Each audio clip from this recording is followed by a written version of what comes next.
Morning, Ben. Morning, Slacker.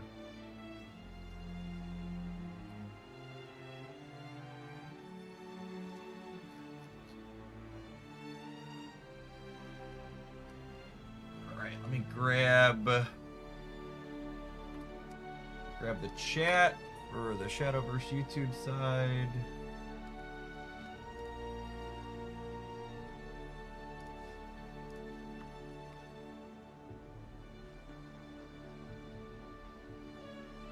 Do you notice in client they added a winning dex area with 2 per class that you could import from? Were those the most winning? I thought they were the most popular. It could be a little bit of both. I will say the translation that you click buy to get the free daily pack is a little strange. The title says winning, does it? Okay, interesting. Hey, there's some dust for the morning.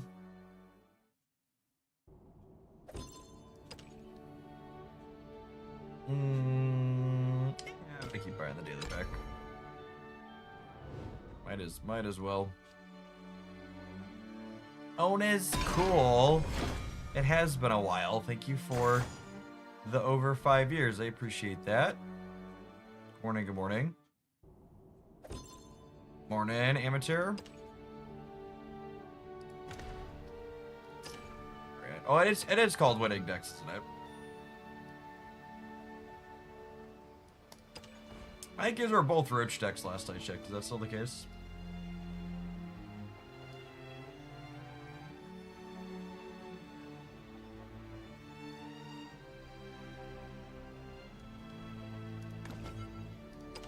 It doesn't tell us anything about where the data is from, though, yeah? This one looks okay. This one's got 3 roach and 3 staff. I don't know about 3 lady of the woods, but it's probably fine. This one labeled starter deck doesn't seem. Oh, are these? Is there a starter in each section? Maybe these have less rares in them. That's probably what these are, right? Like this only has one legendary in it. Yeah, that makes sense. The ones labeled starter have fewer legendaries in them. Like this looks fine. This is pretty similar to the core we'd played.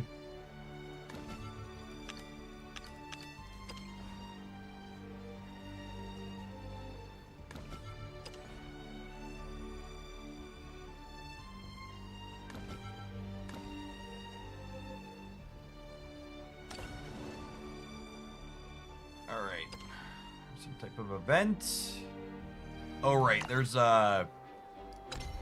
it's a play. There's a mission to play one from the table in here every day, right?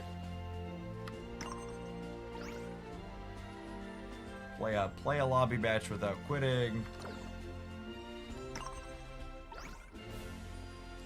All right, so we get what? I get 2 keys if we do that.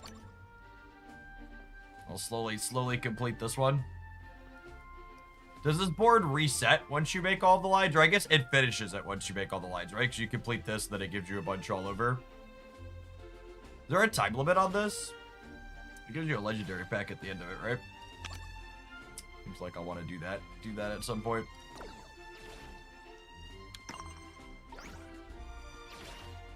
I assume it finishes. Oh, the bingo card is weekly? Two people said no reset, and then Ben said weekly. Let's battle.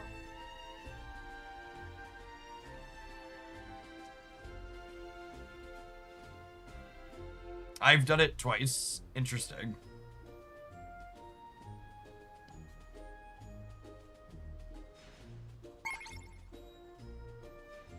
Bingo isn't weekly. So one part of it is weekly. I think the other folks are right, is that the let's try this this ruse deck. Since we're playing unranked.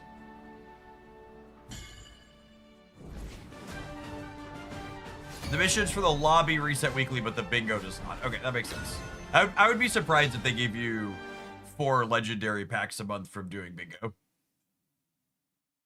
That seems like a lot.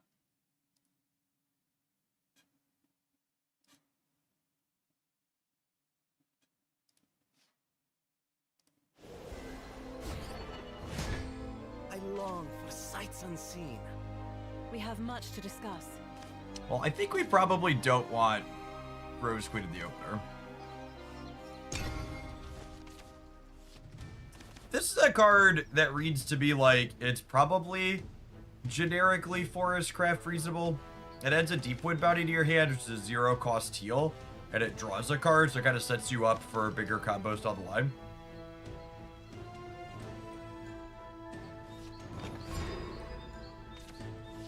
The fabled forest control. Yes, the legends for it.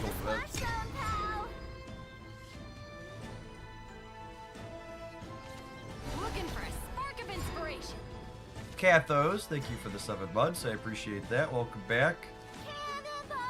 Let's go ahead and trade. Dude, watch the thingamajig. The young paragon dons his mask.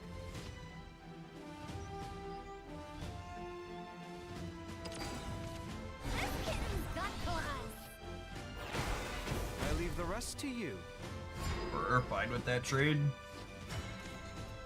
I'm just gonna draw a card this turn. We'll hold the Bell Ringer for next turn with the Majority Elf once they play something else. This is their turn 3, so they could have like the 2/3 or something else they want to clean. Is it more advantageous to go first or second in this game? You know, I think this game is the longest I've ever played a card game without having a strong opinion on whether going first or second is better. Never forgive. I feel like there's different trade-offs for being first versus being second. This kitten's got claws. I think is the way I would put it.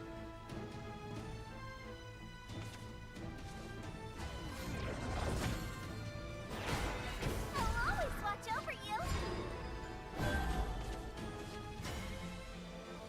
With 2 of these in hand, I don't mind playing one of them out and not evolving it. So I think I just take this trade here. You got it. Forest guard dons his And mask. then we're just trying to oh, this is the same dork in these artworks. So he can evolve to clean out the opponent's board, but he also draws us 2, which is nice.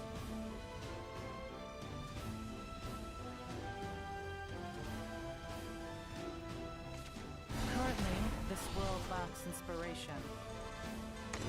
Trajectory. Yep. Calculated. So I assume they'll put something into play and then eat our dork. Yeah, that's the beta, so it's going to crack us for 3. I failed you.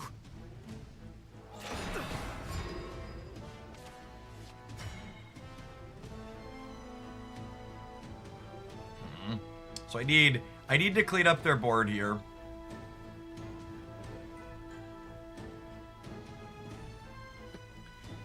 I have to play a few of my cards out to do it. I gotta decide which ones I want to churn through. I think it's probably we're cleaning their board with the Fragrant Woodward. So I need to play this so we don't overfill our hands. Then I'll eat that just so we don't frickin' draw next turn. I see. Fellowship. Clean that out. This has rush, meaning you can't attack their face.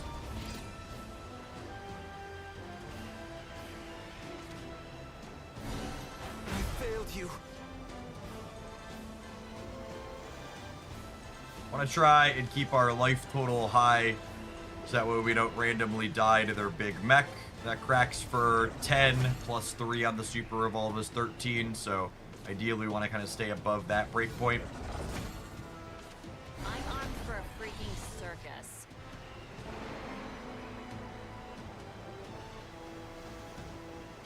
I've got a lot of ways to kill stuff built up in my hand.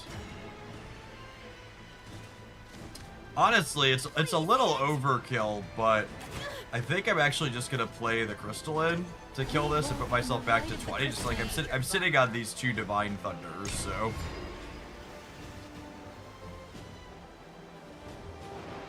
Got a few ways to clean out the board. I have these Lionheart wards that can clear things as well. The crystal!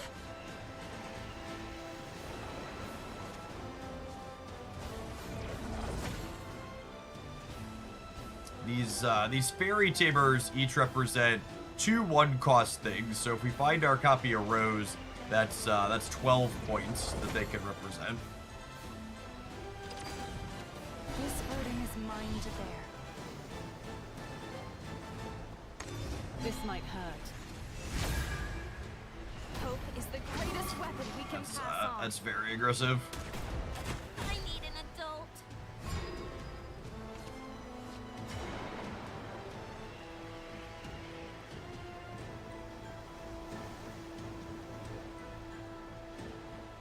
Well, Olivia draws us some cards, but my hand is pretty chunky. I think it's this. This gets us to evolution parity, which I think is fine. One of the things that's interesting about Rose Queen as a finisher is she's not a finisher that needs your super evolutions to be around. So fairies have rush, so we can finish that. I could play Bellringer, but this is more resource efficient, so I think I'd do Isn't the that. forest beautiful?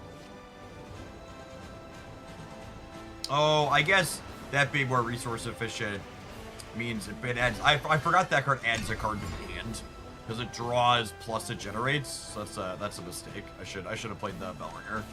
I'm busy, filled out.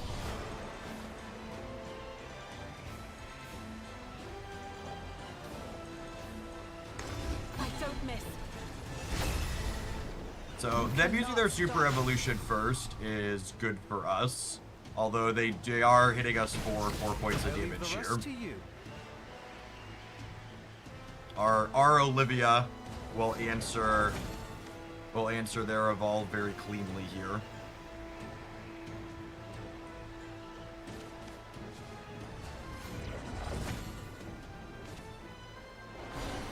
So they definitely have enough gears together to make their big mech. So our goal is just to keep our life total high, so that way when the big mech comes down, it's not enough to get us.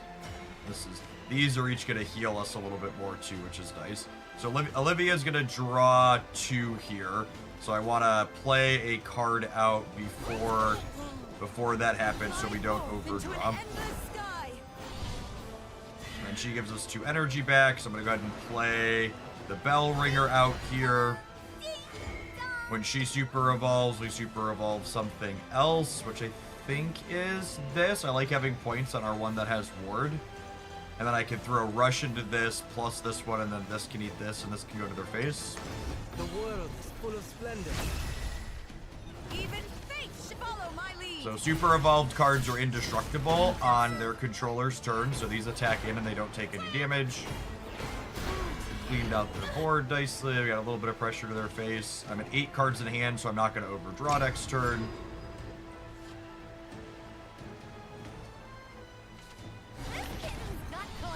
Oh, I did miss a point. That's a good call. So I needed to attack with this 1 second, because when super evolved things kill something, they deal a point. So I need to send the fairy in and then finish with the Bellringer is a good call.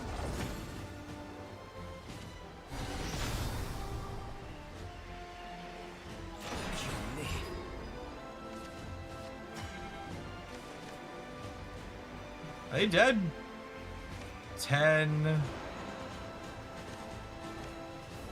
14? No, not quite.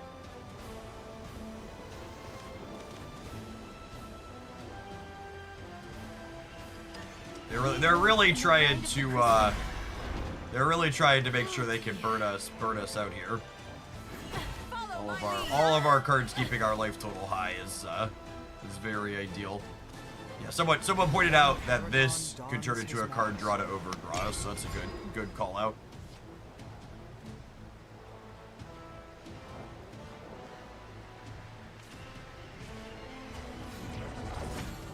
Yep, so there's their big monster. but this heals them and then does 5 to everything. Trajectory. And then they can super evolve it. Break free of entry. But this has ward. And this has aura, which means it can't be targeted by abilities, but Divine Thunder just hits the highest power thing that they have. What's today's happy little surprise? Let's play a game.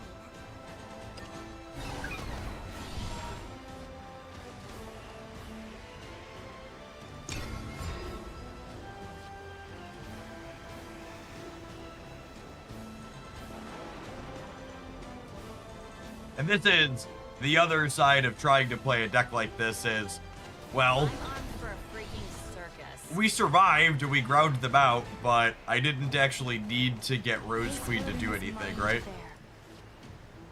Like, they died before Rose Queen was relevant.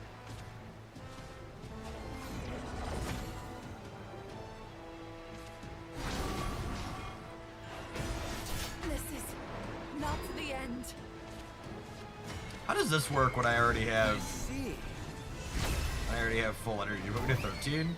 No, it just restores 4 points. I won't This give this up. gives you 3 play points back when you play it out.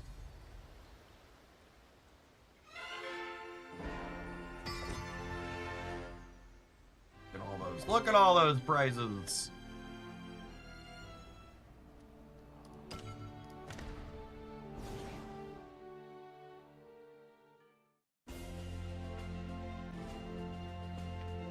They never have a second robot. It takes literally forever to get a second robot, so. Ben says, what it is, once you finish the big goat, you get weekly quests in that spot, which can give you 10 keys a week. Man, that's pretty good. I don't know, there's so many people that it's wild to me how much complaining there was about the economy in this game, given my anecdotal interfaces with it. Like, I don't know, I guess it's very possible that I'm running hot, but like, the systems in this game, while being typical card games, feel very reasonable for the typical card game space. Gamers overreacting, they would never. Alright, I wouldn't mind playing some more of this Rose Queen deck in test matches to see how it feels. These count for both, right? Complete 5 matches with a friend or guild member, complete 10 matches of the battle table. I can complete these in the guild, right? How do I take a picture? V. All right. How do I?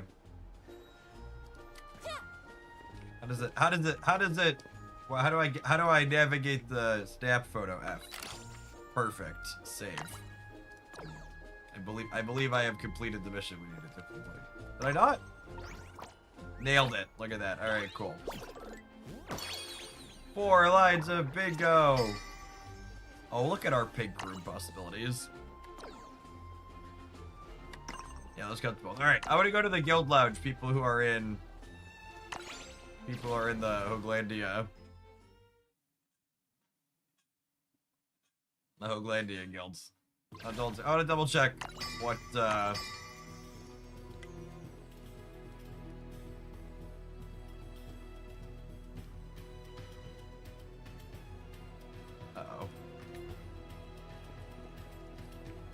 It just says press. Oh, we might have to reload here. Score 100 hockey goals collectively as a guild. Yeah, there's some type of like hockey table or something in the guild. Right, let me relaunch here because it looks like it's bugged.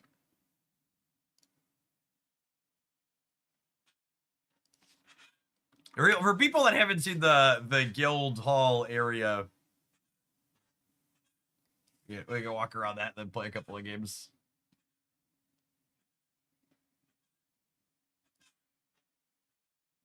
Or the changeable game area. Yeah, it's wild how much went into the guild lounge. Oh, I'm in the guild lounge. Cool. Yeah, I assume this is there's they have a volleyball area, it looks like. All right, that's funny. Let me check the decks. I wanna double check decks. I put this together the other night. I don't actually remember the cards that are in it.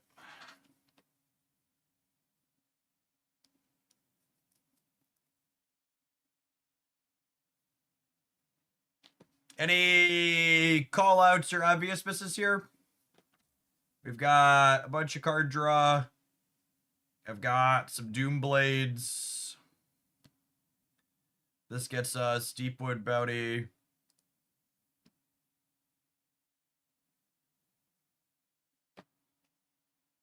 I think 3 Rose Queen is excessive.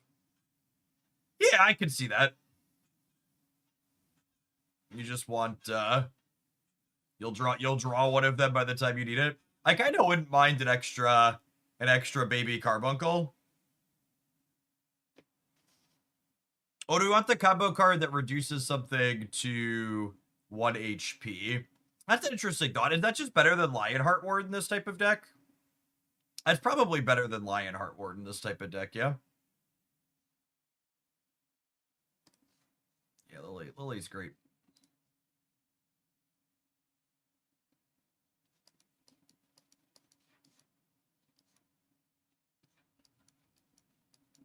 She draws cards too when you evolve her, which is lovely. I definitely want more card churn. I cutting a Rose Queen makes sense. Like, I like the idea of this card giving us extra play points, because you could set up his super evolve into Rose Queen and then Rose Queen and then super evolve him and then like dome them for 12 right away. Right, because Rose costs 9, and then with him you would go up to 13 effectively. I think sounds appealing. This is probably enough draw twos. Yeah.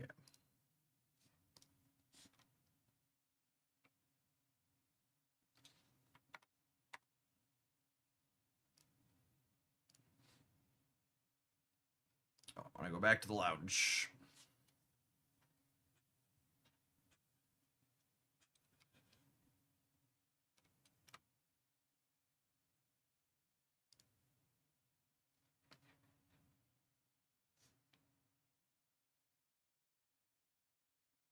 Are they playing volleyball?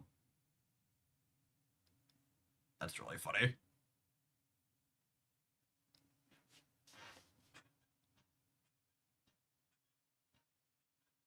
First time seeing Shadowverse, how easy to get started? Is there a card game that's mechanically... The closest mechanical comparison is definitely Hearthstone. But the gameplay's got a couple other twists and tweaks past that.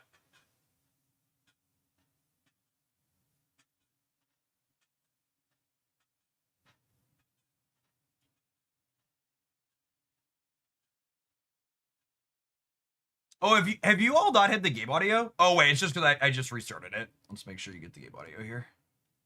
All right. On a mulligan, the big one, and the second Lily.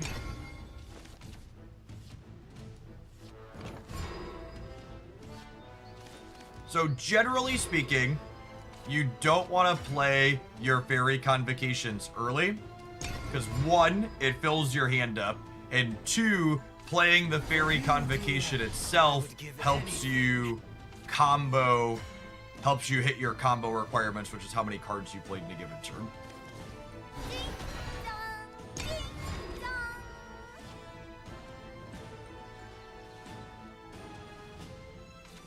Change doesn't scare me anymore. I'll always watch over you.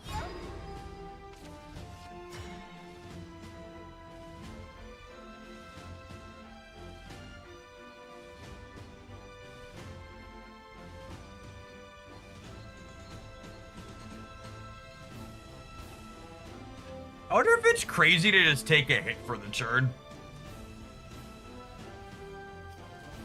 I guess I can play this out as like a speed bump. So I think what I want to set up is use my extra energy next turn with the Glade, and then use the Glade to clean their board with the evolution.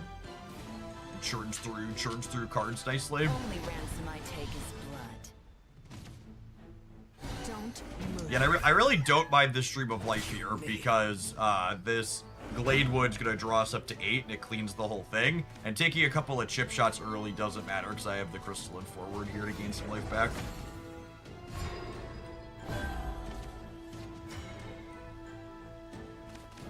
So, get extra energy. Forest guard dons his This mask. draws 2. When this evolves, it deals damage equal to the number of cards in my hand split across the enemy followers. Fellowship. Am I stronger? So, split, and this is something I did not realize until someone brought it up, split does not deal randomly. It starts on their rightmost unit and deals enough damage to kill it, and then moves leftward, and then eventually if you have more split damage than they have total life, it deals the excess damage to the last one on the left. So that evolution was guaranteed to sweep my opponent's board there. There was no variance element to speak of.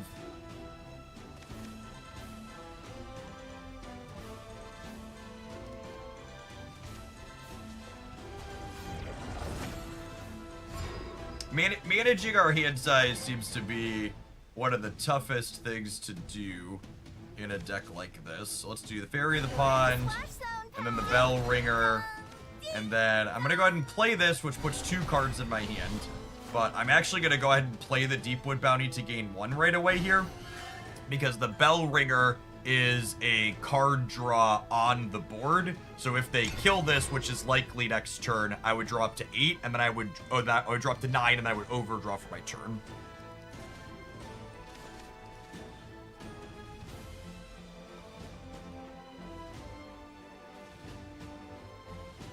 It's good to know on split damage. I thought I was just getting unlucky. Yo, yeah, it's set. Oh yeah, this adds a card to our hand too. I forgot about that. So I definitely want to play that. Is both cradle and grave. We'll see if they burn an Evo here or not. They might have they went up to 9 cards in their own hand with that. They probably have gears they confuse though, yeah? Oh, they have puppets.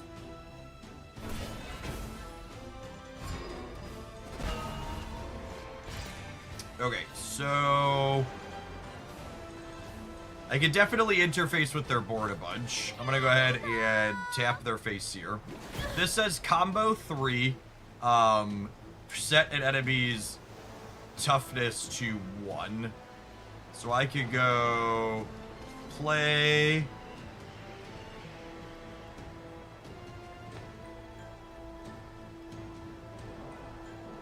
I'm gonna go Fairy Convocation, play a Fairy, play Lillian, set this toughness to 1, attack this for 1, It is what it is. and then because of what was pointed out last turn, I should play 1 more Fairy here because these could technically add 2 cards to my hand on their turn.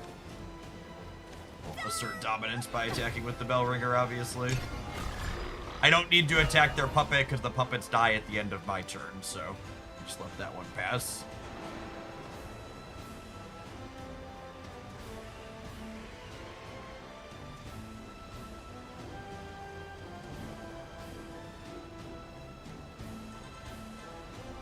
How is this game different from Hearthstone? So one of the big differences in this game is that you have these evolution abilities that unlock at different points over the course of the game, and they add a deep level of tactical play. So evolving your card gives it 2/2 and lets it attack an opposing unit right away, and super evolving your card gives it 3/3 and makes it indestructible on your turn and lets it attack a unit right away. So they're basically these extra resources over the course of the game that you have to figure out how to manage to maximize and get the most value out of them. Rage. I'll always watch over you. Fun's not over yet. Right, so our hand's nice and full here. We're gonna draw for the turn up to 9 cards.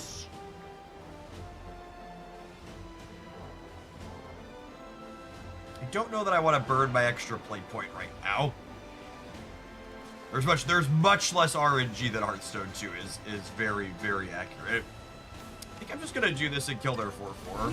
Although I guess I don't have another way to kill target thing, but I do have a bunch of evolutions. I'm not gonna evolve this. She has wards, they have to attack through her first. Pretty unlikely to hit our face here.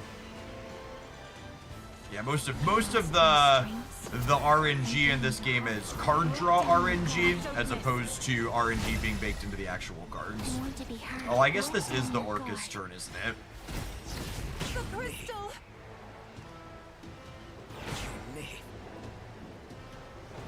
That makes me regret burning my thing that makes me regret burning my card that kills target thing.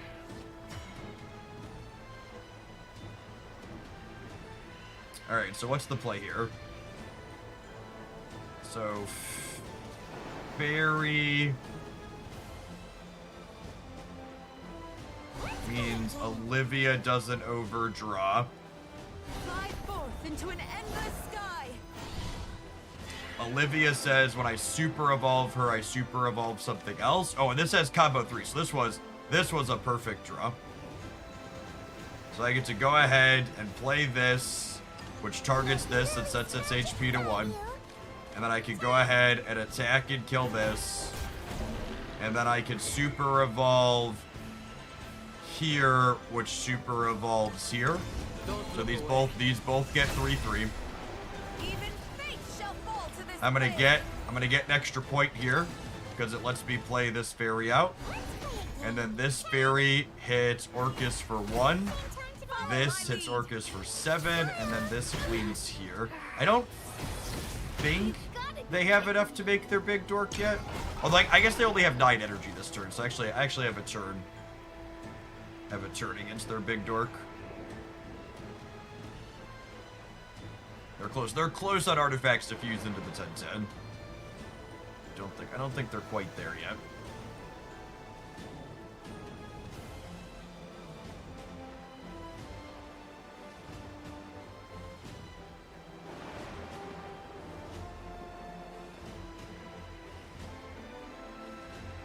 I need to figure out how to answer my board here. If they have second Orcus, they get to crunch through and hit us down to 4. If they have second Orcus plus enough gears to fuse the big one, we're gonna die here.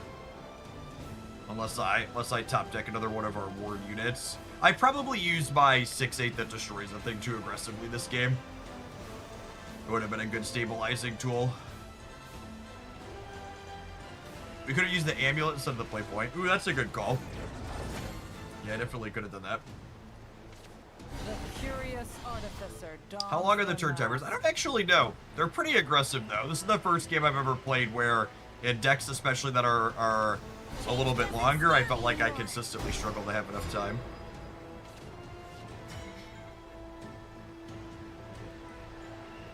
Okay, so they're trying to kill us next turn. I need to get above 13 or I need to get a ward unit into play.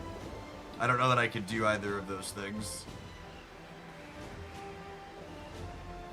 The first step is play Olivia, I guess. Fly forth into an endless sky. Yeah, Bellringer doesn't do it. Oh. Follow my lead. Smile. Impressive. I think we're dead. Because they saved the super evolve here.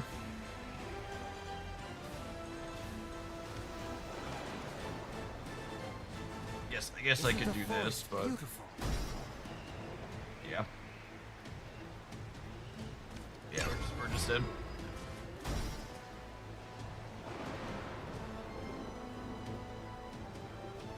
Oh, the Bellringer with the Evo plus the amulet would have saved us.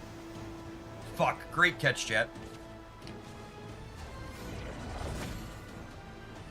Great catch.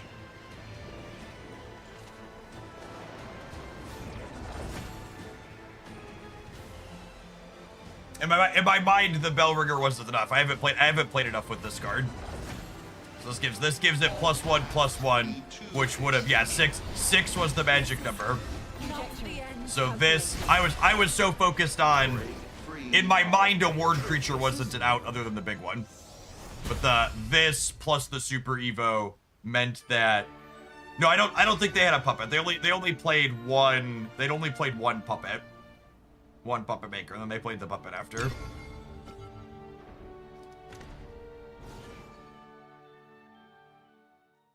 All right, we can take a pause for the cause to let some adverts roll. If other people that are hanging out in the guild want to play a game, we can play another one here in a second. After that goes, I'd like to play a couple more and get these missions knocked out and test this deck a little more. If you're watching on YouTube, make sure you tap the like button. Doesn't cost you anything. It helps the content reach some more people. Appreciate the folks that have done that already today. So make sure we throw up the poll over there, reminding people to do it. Oh, that's weird. Is the live on the YouTube side broken? No, weird. It's just bugged up my thing. So it doesn't show me live when I click on my own thing. Weird.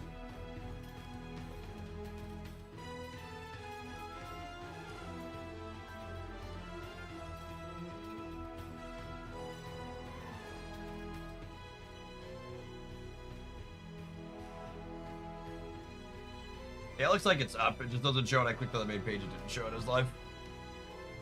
Or Artifacts Turn Timers. Like, it's been so long since that game died. I don't actually recall.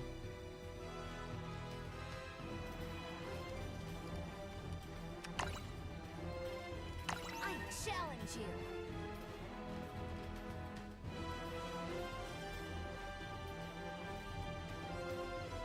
Yeah, I think that's actually a few other people referred to the what's that called as an Optimus Prime, but Gundam is more accurate, I think.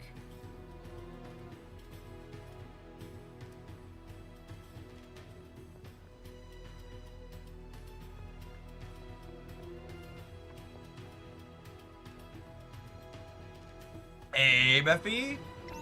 Thank you for the 7 months. Appreciate that.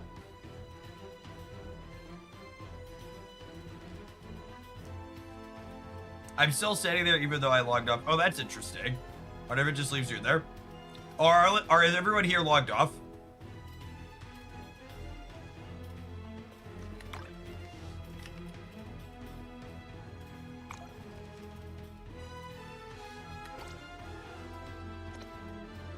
The only decks I constantly hit the timer with are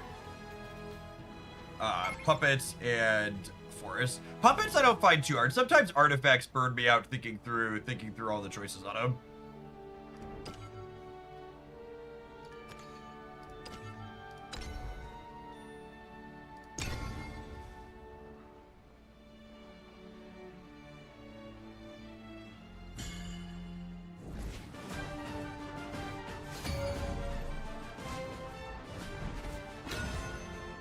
Roach is the only thing I've ever turned on. Yeah, Roach gets me a lot trying to figure it out. I long for sights unseen. Abyss. All right. I want to throw Olivia back, and we'll keep the bottom end of the curve here. Like, we're definitely gonna want our point for our bigger turns in the mid game. Getting up to 4 on 3 so we can go 2-1-1 seems pretty important. Fairy of the Pond's a lovely drawn one. She gives us a fairy when she dies. We want to hold Major and Elf ideally because she deals 3 to something. Hoping to see someone else? Too bad. Yeah, looks like aggressively slanted for the opponent.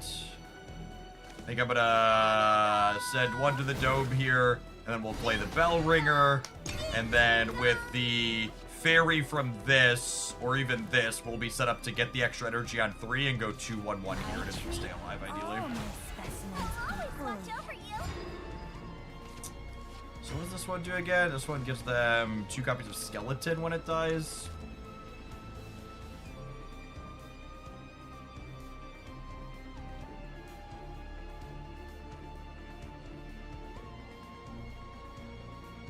Huh. So this makes me want to change my plan. I think drawing Grantwood Ward means I want to use my extra energy next turn. And I'm going to go ahead and do this now. And then we'll take a little bit of a hit next turn, but then we can play this and clean the board and get our card draw going.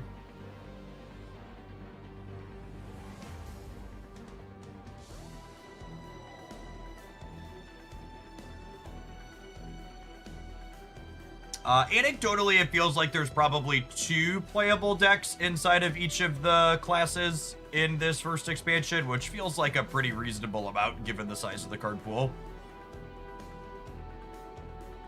Hey, Grindel, thank you for the 54 months. Yeah, I should pick up Ceremis sometime soon for sure.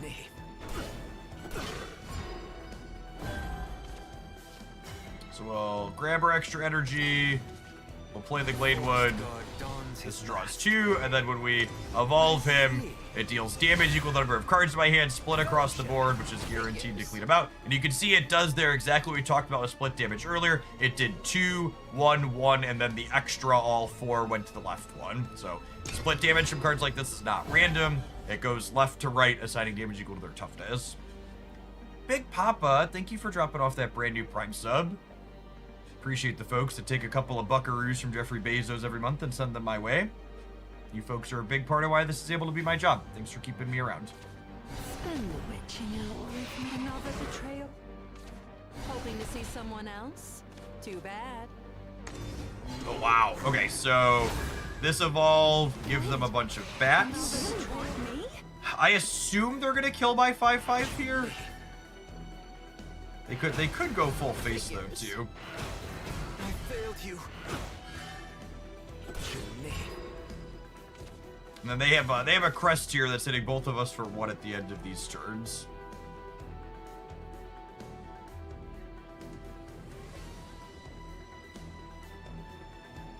So I think we go. Next turn, I'm going to be able to play a 7, which is great. We play Lambert Cairn into Fairy, into May Journey Elf, murder this, into another Fairy. I think I'm going to engage this to keep one of these alive for a turn. This lets me save my evolutions while still clearing out their board, which is nice.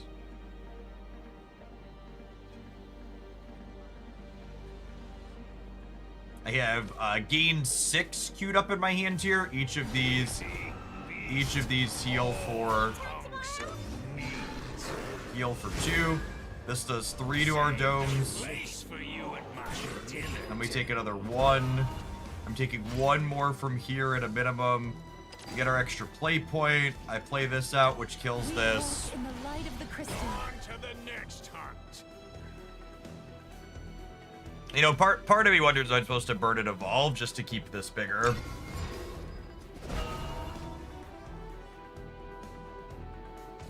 I only reap on the clock. Rewarded for not doing that. This has Bane, so making it larger wouldn't have done anything. When I said I had heal 6, we actually had heal 8, because each of these technically can heal this one as well. Opponent is out of gas here.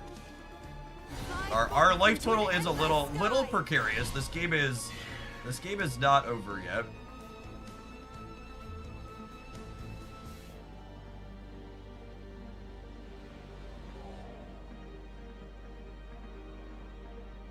I really don't want to brick a draw, which a Fairy Tamer would do. I guess I just play the good Fairy out. You're in the splash zone, pal. Yes, and in combo with Lambiate, can give me another heal also. Their crest that's dealing damage to us every turn is done. They have two super evolves in the tank though. Simply delusional. Yeah, well, I said the crest was done, and that. Yep. So this is a. This gets to go ahead and get it and crack us, and a storm because they had necromancy, so we're taking a hit for 5 here. Down to 6, and then we go down to 5 from their crest.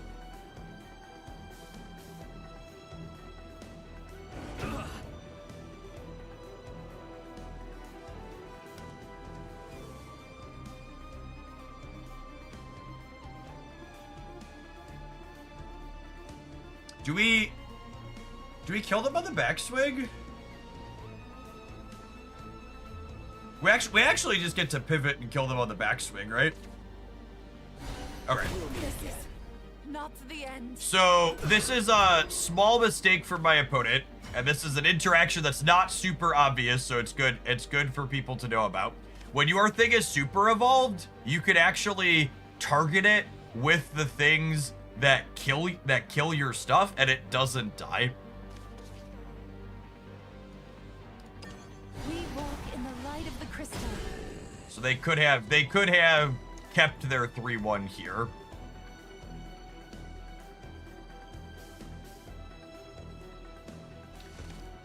I think I want to pressure. This might be worth putting a point into here.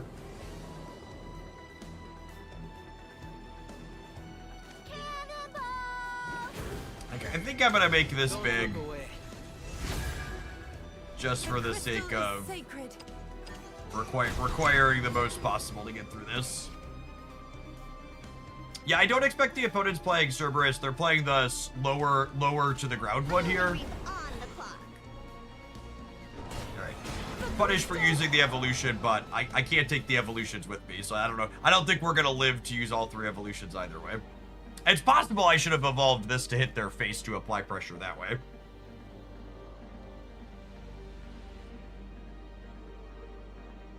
I'm out of ward dorks. The big question here is, do they have something with storm or something to hit my dome this turn? If they can't hit my dome this turn, we get a lot of breathing room. A peek of skin just for you. Be still. Oh, they forgot about their crest. Full of splendor. Someone cannonball. That gives us exactly the cannonball.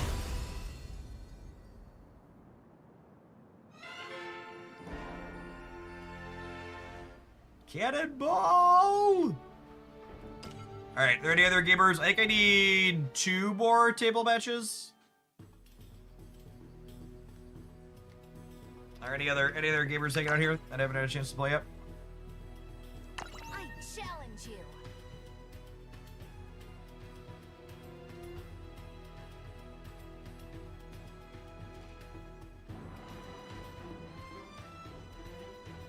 Okay, I need 1 more with the guild and 2 more in general. I think Dormammu has unique enough play patterns to justify picking it up and looks fun on the fence. I think the biggest critique I would have of Dormammu's play patterns is they're very samey. So if you enjoy mechanically doing very similar things every game, it's very good at that. Its power level's okay. The Dormammu Mockingbird deck we played yesterday felt pretty reasonable. It doesn't have very dynamic play patterns. I long for sights unseen. They are playing Dragon Ramp here. I'm only getting my expensive stuff, looking for more bottom end.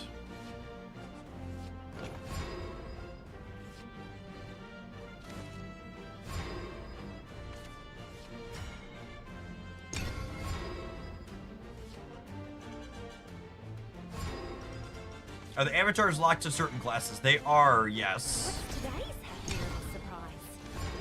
So different avatars represent the particular class that you're playing. And then there's a range of avatars for each class that they do as cosmetics.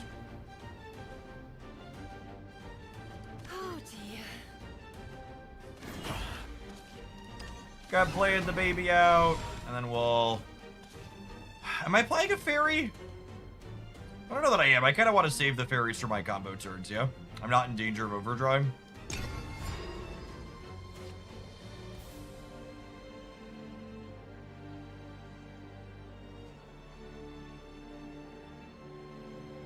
I feel like this deck is been an interesting... This deck's felt interesting from the perspective of playing control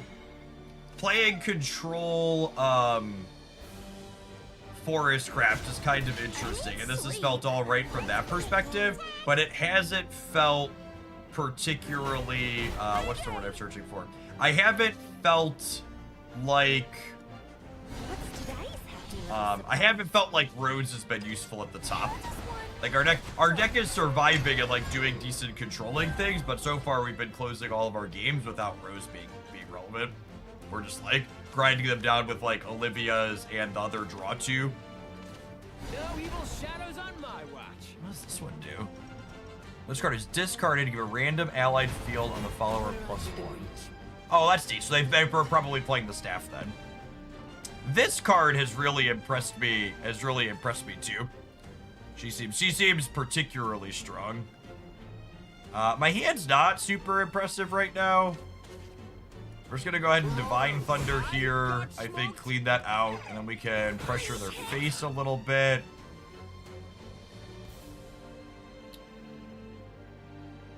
I'm gonna use it or lose it for this extra point, so I guess I might as well use it.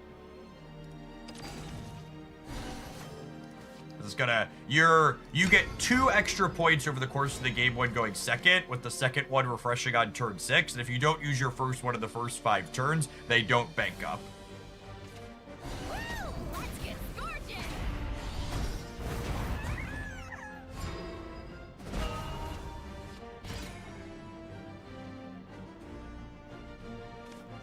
And then I think I just go ahead and kill their thing and go back up to 20 here. Light of the crystal. Yeah, I'm done.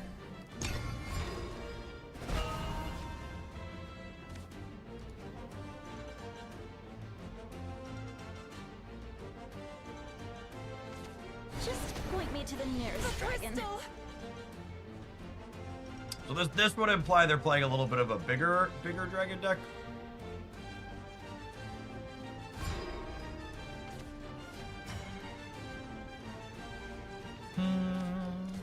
Let's play a game. Let's play a game. Time to borrow? This deck having 6 draw 2s on reasonable units feels real good. The mixture of Glade and Olivia keeps the gas flowing really cleanly. The skies are my dominion. Last word summons a vast winged dragon. I failed you. That actually seems super reasonable, yeah? Intimidate means it can't be attacked, so I'll need to kill it with something like this.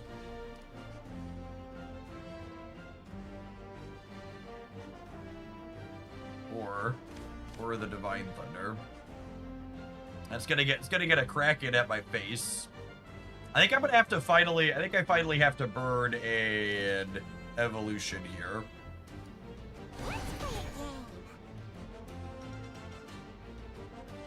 I guess I could just Divine Thunder this turn and then play this one next turn. 'Cause I haven't taken a hit to the dome yet. So that means holding her healing is somewhat appealing. You can't attack that one.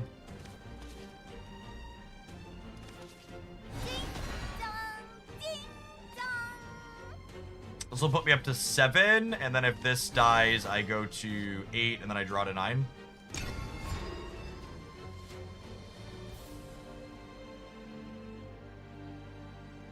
Filling my hand here, I guess, makes Olivia slightly more awkward next turn. This goes a long way. Too slow. We're gonna evolve this one, Love is light, fire, and life. which means they kill that, and then this lets them hit my face for a bunch. Alright, it's gonna be a game where Rose can finally do something. So Crystalline Ward kills this. In the light of the crystal. Then I could go Fairy into May Journey Elf, and then we attack for 2 here. One of the things that feels consistently pretty powerful in different decks is when you're able to answer your opponent's evolutions without playing your own, which is something that Arian does really cleanly. she'd be like, okay, you evolved and you have this big thing I need to answer, so I get to play this thing that cleans that and also stabilizes my life total on the board a little bit.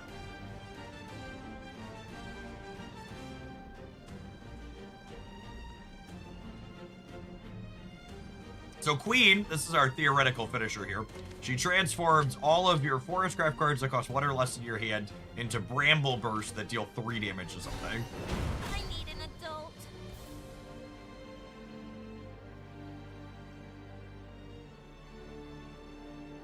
Morning, Nico. How do you join the main Discord after subscribing? So if you link your Discord account in your link your Twitch account in your Discord settings, there's a connections tab where it'll pop up automatically.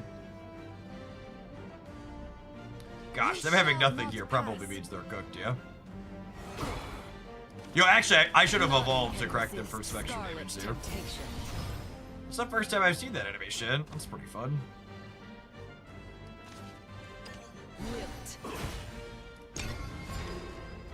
Definitely should have hit them for at least 2 more.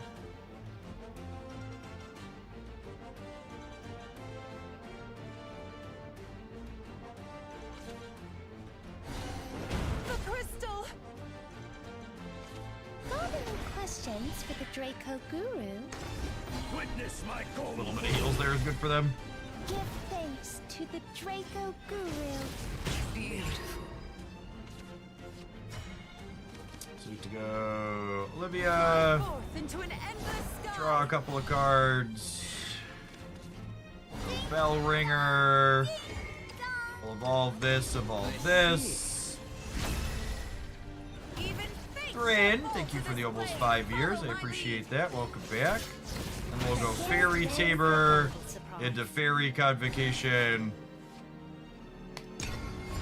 And then we have, oh, I guess, playing the other one out means I overdraw with this. That's fine. We have lethal in hand with the Queen.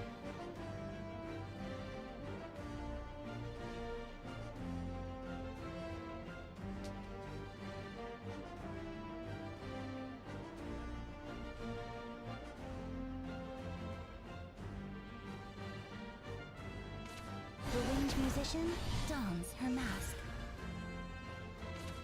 A little kindness goes a long way. One strike fatality. Okay, so they live the board here. Fire. They get to kill this, and then the 8 kills by 7. This is not the end. Burning Olivia is sad, but it is what it is. So we get to go. I don't quite have lethal, right?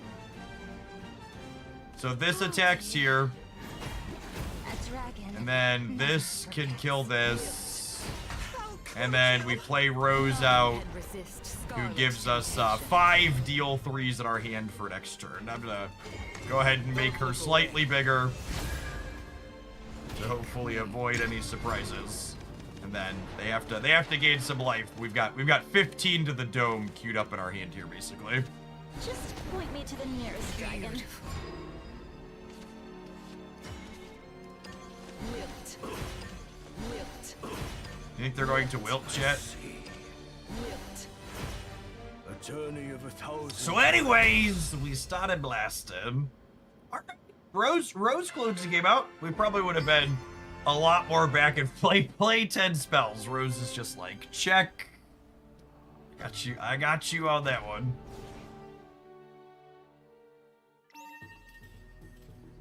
All right, so that was one where I challenge you. that was one where we had Rose actually be relevant, which was sweet.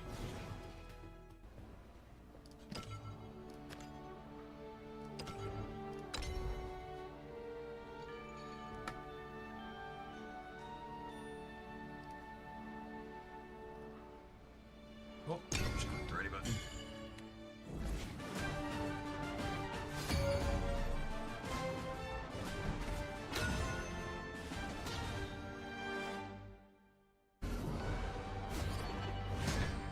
I long for sights unseen.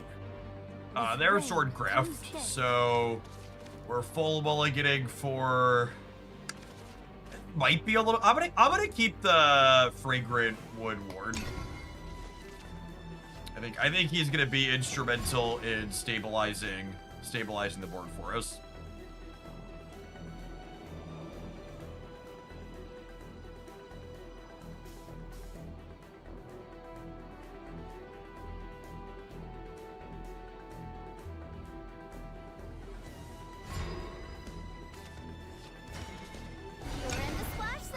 Favorite one to play out here. We just want to try and minimize the amount of damage we're taking in the first few turns. So that way, Gladewood can come down and clean up the board. I'm gonna go ahead and crash this into here. And then play this and crash this into here. I think I want her trigger to do something.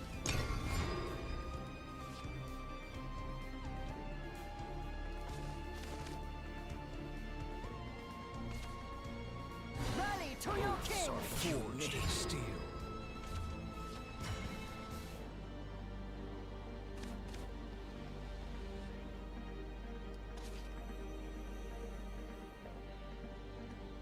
Yep, we're gonna have to take a hit here.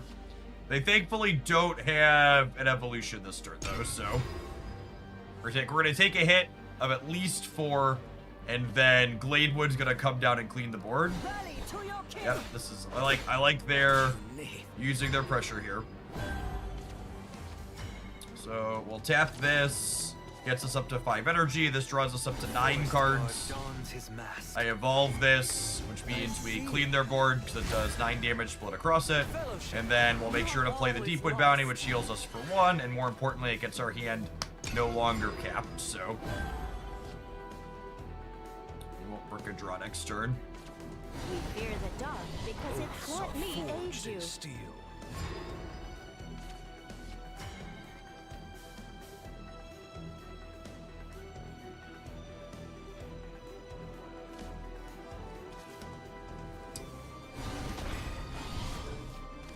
Then I play a fairy. Then I play a May Journey Elf. And then I play a May Journey Elf. And then I think I Burning Evolves not... no, I don't have to Burn it Evolve. I can engage this to make this a 2-2. And then this kills here, and then this is here. I could hit their face, but I think it's not worth taking a hit next turn to deal 5 to them. That's close. It's close though. It could be right to get aggressive here. I failed you. RBS, thank you for the 21 months. Appreciate that. Welcome back. I need an adult.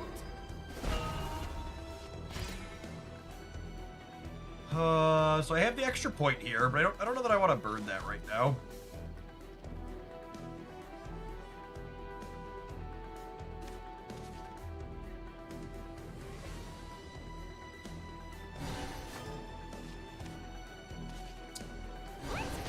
Do I want to draw a card with Crystalline?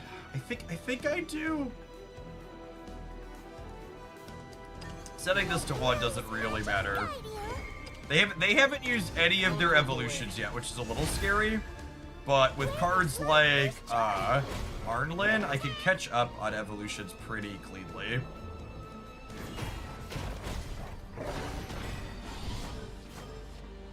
And then I'm not in danger of overdrawing, so we're good. Hey, what's going on, Nick?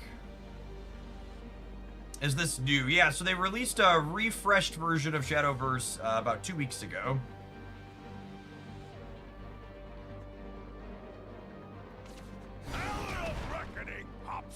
Big. That's a big, scary one. To the shores of victory.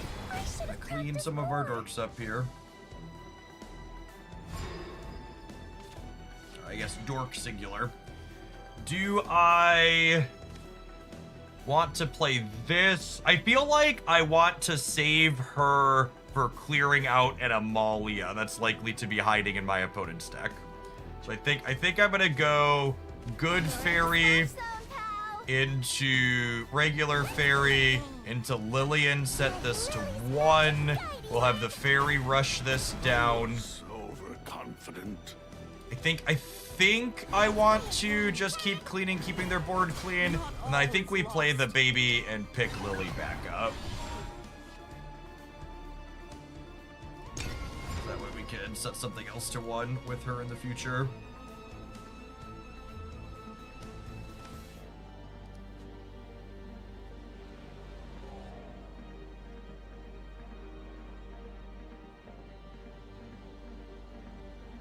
How long does the match usually last? It really depends on what type of deck you're playing. So, like, we're currently playing a control deck, which means the games are running pretty long on average.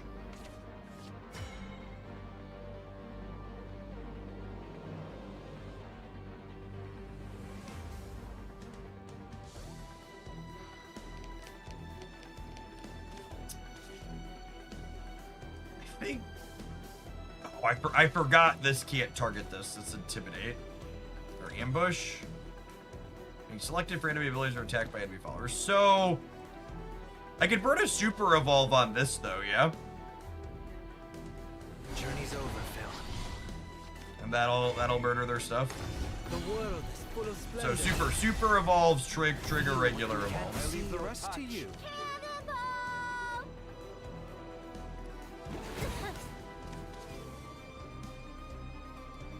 Ding dong, ding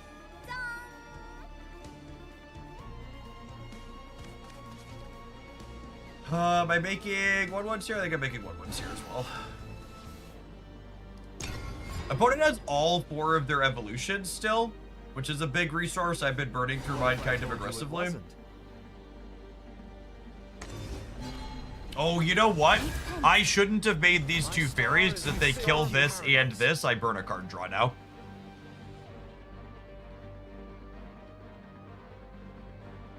What is the difference between rank and group? They change independently, so that confuses me. So, your rank is a number that goes up endlessly. If you pay attention to it, you even gain a nominal amount of points towards your rank when you lose games based on certain conditions. Your group is basically a visible MMR. The shores of victory. It determines which people you're playing against. Not over yet. It determines which people you're playing against. Is the best way to put it.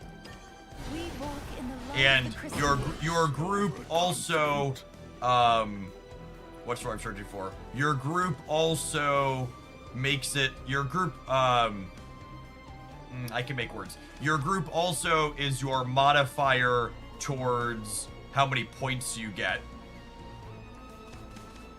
when you play. So higher MMRs climb the ladder quicker because their multiplier's higher from them. Shadowverse, unironically, has what I think is the best ladder system I've ever experienced. They really thought very carefully through the problems other ladder systems have and thought about how they could go about fixing them. Be in bed by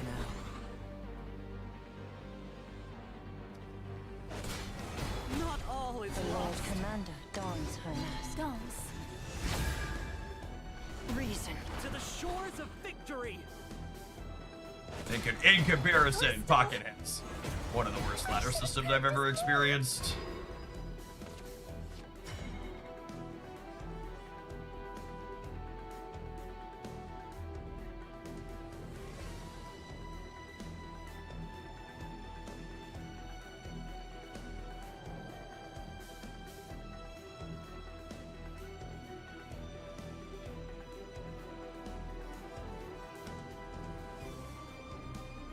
I think we're dead.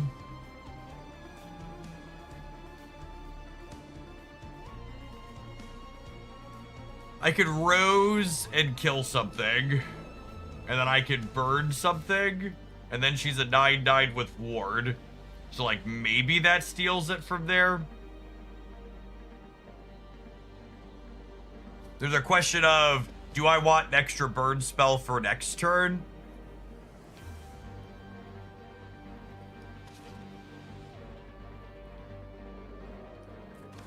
That's so close. I think it's None can this. resist scarlet temptation. Into this. Careful, impale. Into this. into this. Not all is lost. We took a long time there, but I think that's the best I can do. I don't think they can kill us this turn, but I think we might be cooked over the course of a couple of turns. Oh gosh, yeah, that's real good. Beautiful. The Lord Commander dons her mask. Yeah, and I assume they super evolve here to pressure. Gaze at the stars, shores of and know victory. you shall be judged.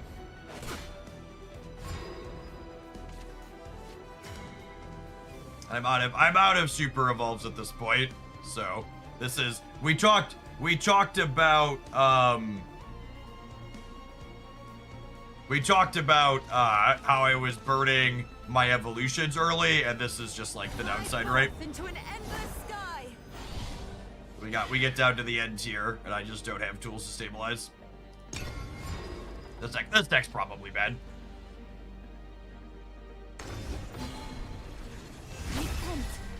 Yeah, I believe we're up to 3 Hoaglandia guilds with people coordinating. If you pop in the Hoaglandia Discord server as a supporter, there's a Shadowverse channel in there. That's got a pinned doc. GG, man. I think that finishes my last guild quest. I think I need one more at the table. Seems like my draw was awful. I don't think so. I think you used your evolution resources really well, Ben. Oh, that clears all of them. Perfect. We did 8 lines. That's a different meaning here. I believe this gives me a legendary pack, yes?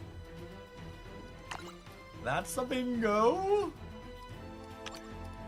Someone asked, how is Shadowverse free to play? I don't really like to speak to whether or not something is free to play because I don't free to play any of these games. But anecdotally, I feel like they've given me a lot of stuff. But I don't know is the answer. You'd want to talk to someone who's...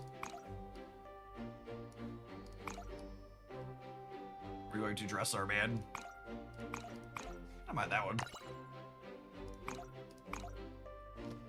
We got very pink pants. And the short shorts, the long sleeves and the short shorts. What do we think? Oh, good. We got an outfit that mostly matches. That's all I want, chat, is aesthetics that match.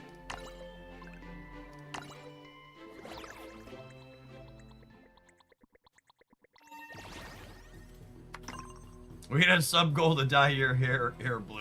I think I have keys to open prizes. Speaking of from this. And maybe we could have shows. Maybe we'll jump into some ranked games. No, I did use them all this morning. All right, cool.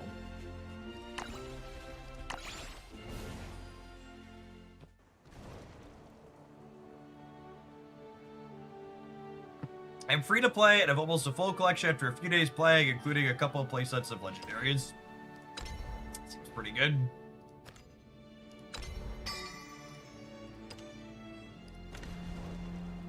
All right, we need to run an advert so it doesn't happen over the middle of gameplay. I gotta play this afternoon. Should we build the Abyss midrange? I've been putting off doing that. I should probably craft the Cerebus's, huh? I think I have enough currency to craft Cerebus. Oh, I have a legendary pack. Yeah, let's see what we get. I forgot about that.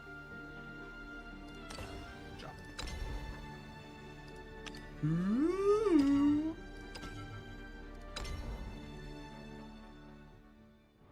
Hey, Chazzy, thank you for the 29 months. Yeah, the Shadowverse numbers have been very reasonable. Nothing crazy, but I'm having a good time, and they're good enough if I'm having a good time. All right, 1200 dust is expected there.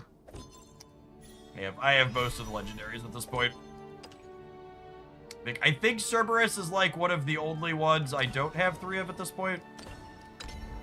Actually, I think I don't have any of her. If I recall. Yeah, I'm missing an Enduring Warrior who sucks, so that's fine. Yeah, I'm missing all of the Cerberus, and I'm missing all of the Burnite.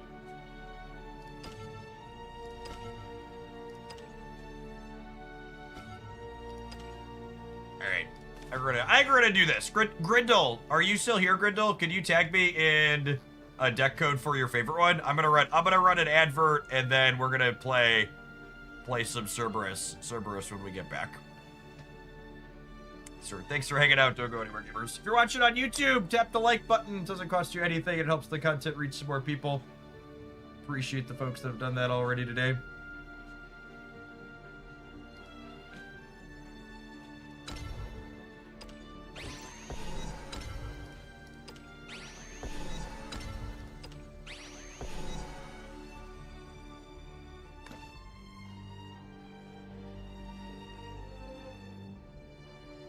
And just for the new people who haven't seen this before, so this is the deck list that Grindle shared a screenshot of.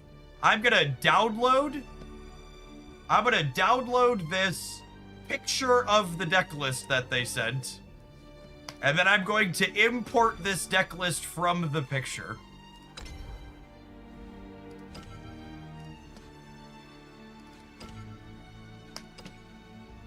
The future is now, gamers. The future is now.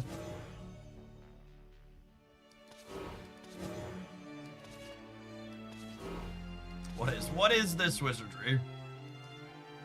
Meanwhile, Pokemon Pocket has even figured out how to do regular deck codes. 8 months later. This game shows up on day one. It's like, what if I just let you import from pictures? Would that be okay?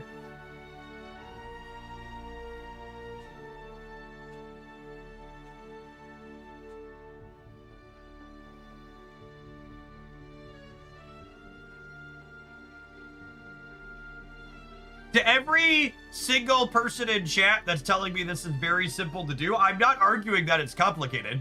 I'm arguing that literally no other card game does this. Because most other card games have absolute hot dog water quality of life features. Most of these things are probably simple to do. Alright, I need to read a couple of these cards to make sure I know what everything does. This adds 2 shadows to your cemetery and has Ward. And then Evolve Necromancy 4. Deal 2 damage to a random enemy follower 2 times. That's interesting. This draws you cards and hurts you. And then evolves to deal 6. Well, this lets you pick where you deal the 6 too. That's pretty good. I like choices. Medusa is cracked kill target thing 3 times. She's a good. We've talked about cards that let you kill evolutions without spending an evolution. Tend to be very good, and she does that.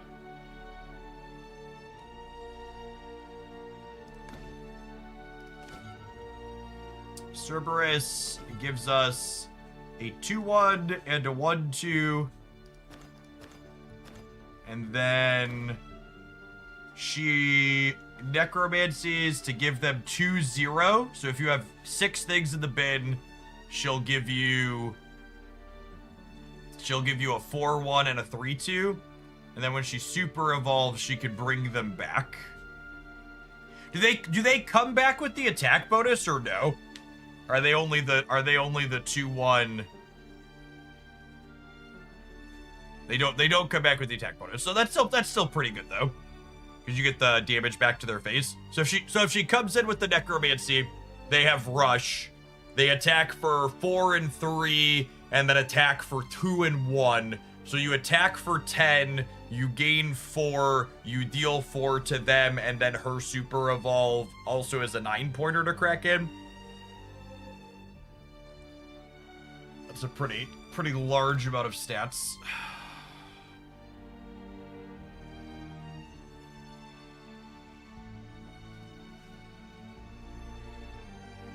Hey, broski, I hope your recovery is quick. Glad I can make it a little bit better for you. You can trade with one of them and evolve to get 2 more of the one you traded. Is this just digital, or is there a paper game as well? There is a paper Shadowverse game, but it's different than the digital one. I think there's some overlap in the characters and stuff, but mechanically they're not the same. All right, let's dive on into some mid-range Abysscraft, huh?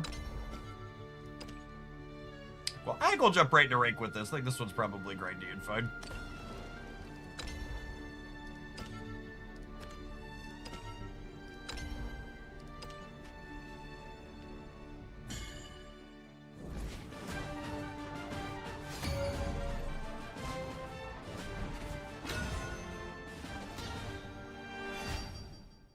Ooh, a treasure chest.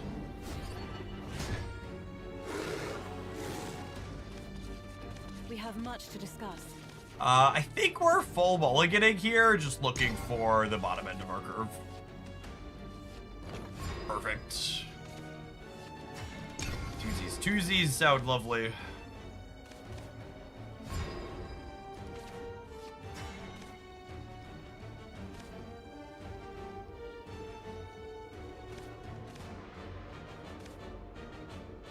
I'm playing something that has 2 points of power. It's just a question of with Ruby, is there something I want to throw back?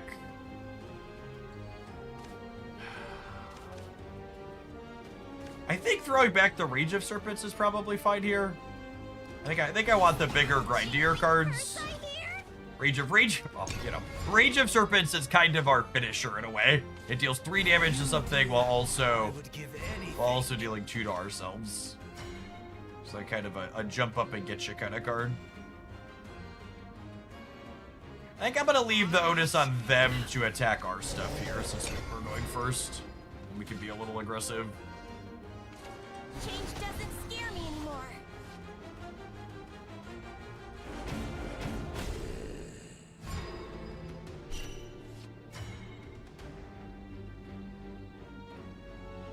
I guess I could just use this to interface with their thing here too, though. I think I like that because it's more resource efficient. I don't think I like spending all 4 on this. I think I just dropped the bell ringer, and I deal 2 to myself to clean their 2/3 here.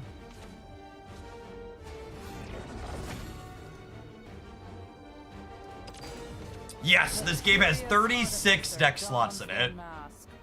It's literally the first time I've played a digital card game in a long time where I wasn't like, please give me more deck slots on day 1. Possibility. I'll always watch over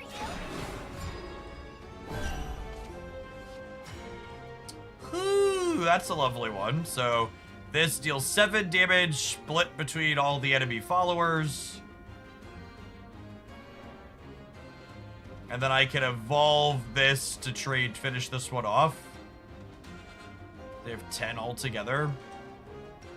I think that's the play. Deity, beast, all hunks of meat. I could evolve. I guess I could evolve this and continue to pressure their dome. Maybe that's the play. This does 3 to both players when it evolves, and then it doesn't die when I eat this. But there is some concern that they could run us down here. The curious artificer dons their mask. Yes, they get to evolve this, and then they dome us. Yeah. On to the next. Oh, I guess I knew they had a puppet still, didn't I? This might hurt. Possibility.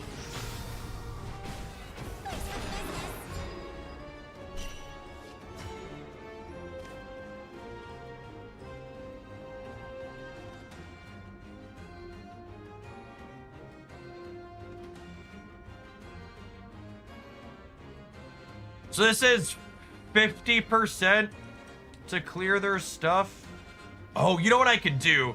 I could go this, I only read on the clock. Nothing personal. kill this. So it says Bane, and then they only have 1 target for this now. So I could evolve this, and it'll deal 2 here twice. This one hits randomly, so if I narrow the target down, it's guaranteed to get the same one.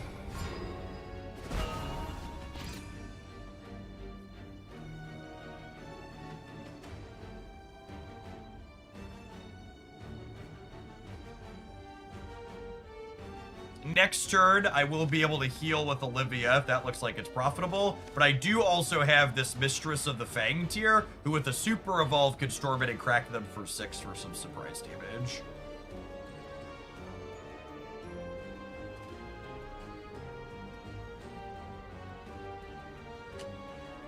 So evolving your cards gives them more stats, and in some cases, it triggers special abilities. So like this has a trigger that deals damage when it evolves, for example. Looking for a spark of inspiration. I think we're going to be able to pressure them out of this game here if they don't kill my 1/1.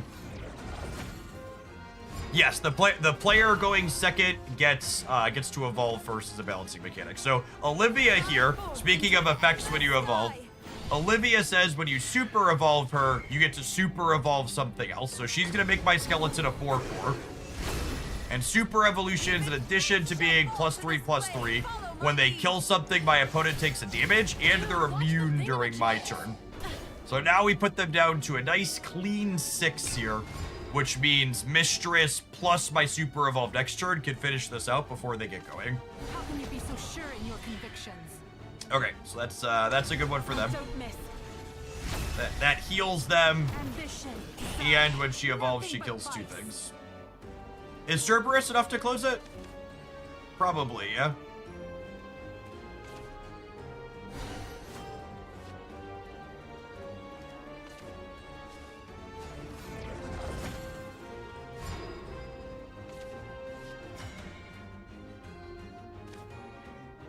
So I have Necromancy 6.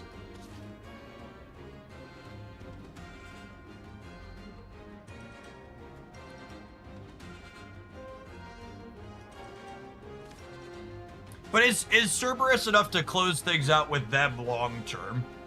Not quite. Do I just Medusa here? Is that crazy?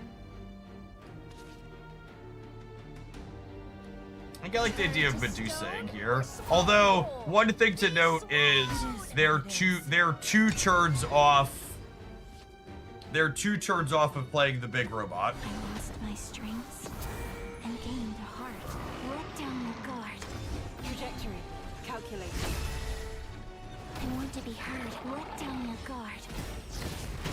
I'm gonna get cleaned by the robot now, right?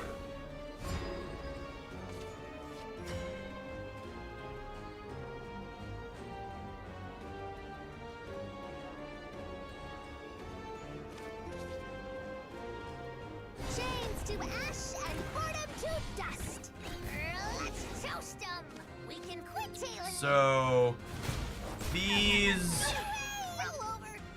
finish this, and then super evolve brings the friends back. I think they have enough for their big bot though, and we're gonna end up being one turn short here. So this kills this, and then these go away here, so there's no reason to attack them.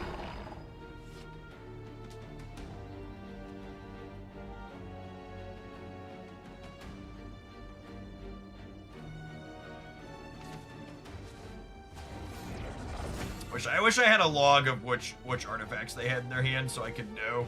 And then that's the last one they need, right? So we know they have a beta.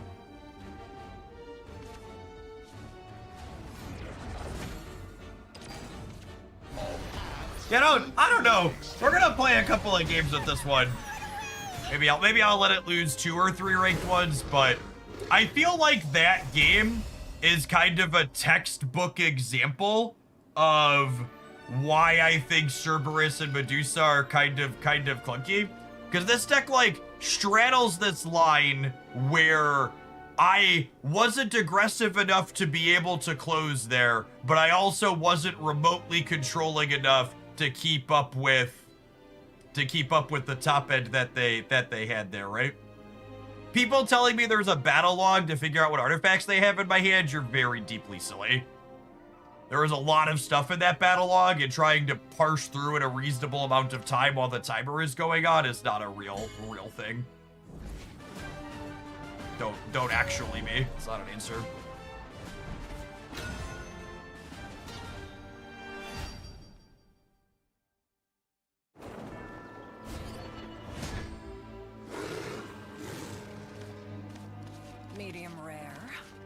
More well done. Yeah, like Bellringer in a deck that has potential to be aggressive is... I don't know about it, gamers.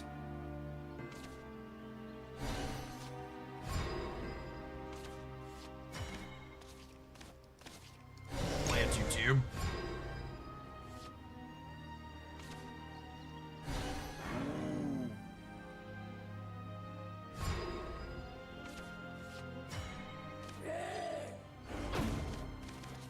I guess we'll get the Bellringer down. Ding dong. Ding May dong. wings be at your back. I'll always watch over you.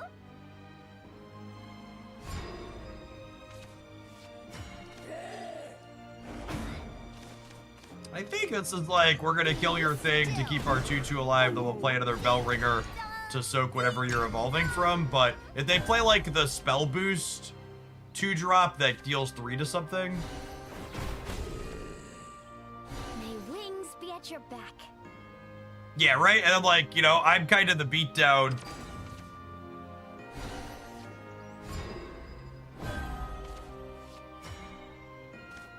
I don't know, Grindel. The deck's not bad, it's just hard to play is.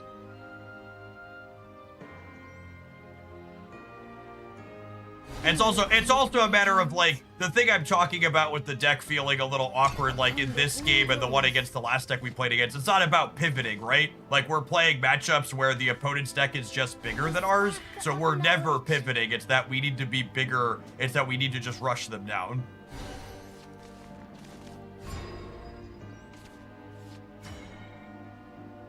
Like there's no pivots to be had here because I'm not the controlling deck in the matchup. Is that a jingling purse I hear?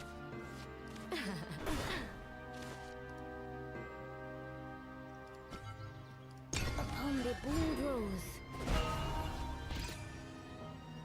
Cerberus is a card that reads as having a really good text box, but the other support around her seems kind of medium.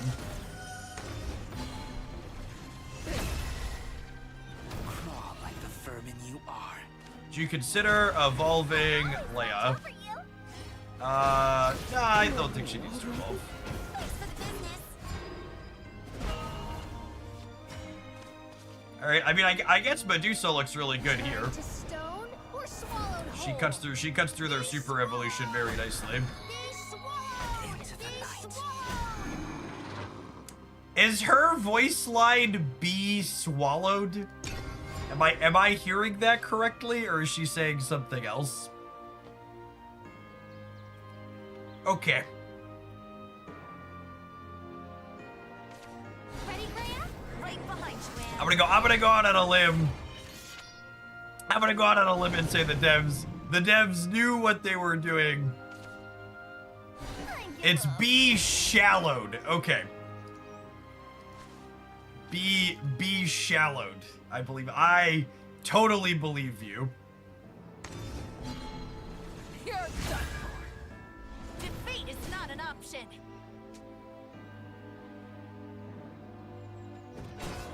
This fight didn't count.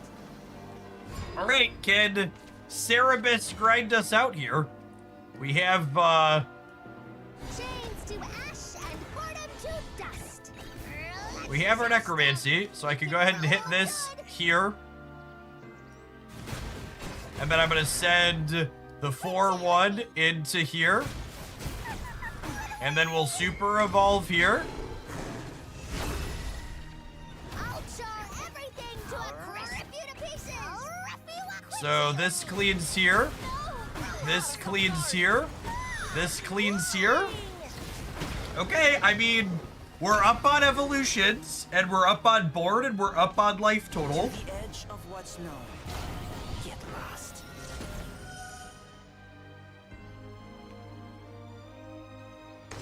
None shall escape the lash of my flame. Crawl like the vermin I don't have a great answer to that though, right? That was a blast.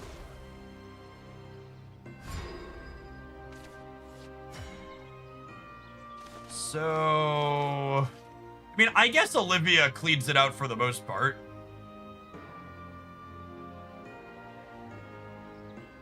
Olivia's fine. Fly forth into an endless sky.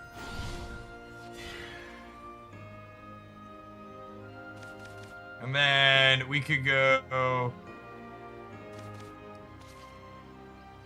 So this can have Storm.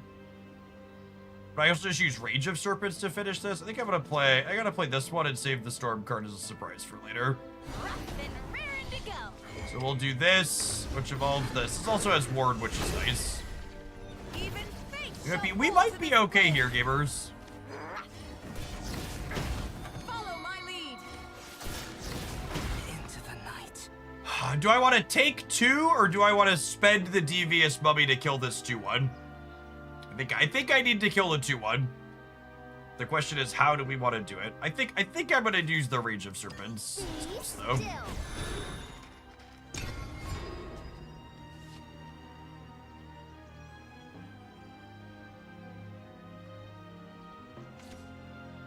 The spark of knowledge.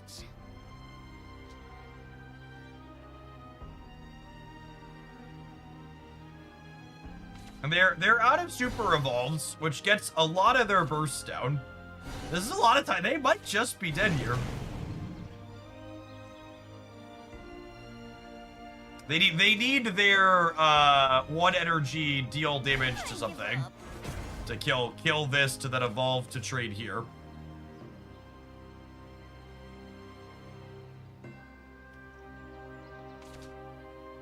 I give up. Okay.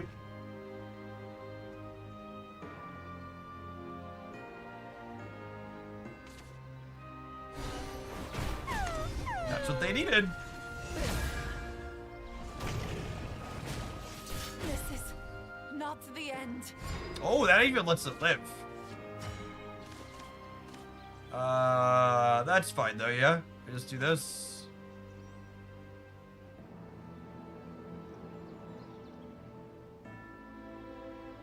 I might want to save this as a way to deal surprise damage to their dome.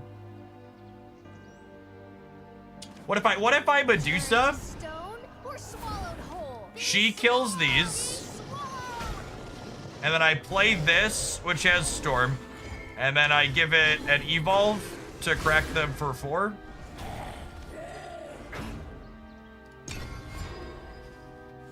And then this is 3, and this is... On to the next round. All right, are we cooked?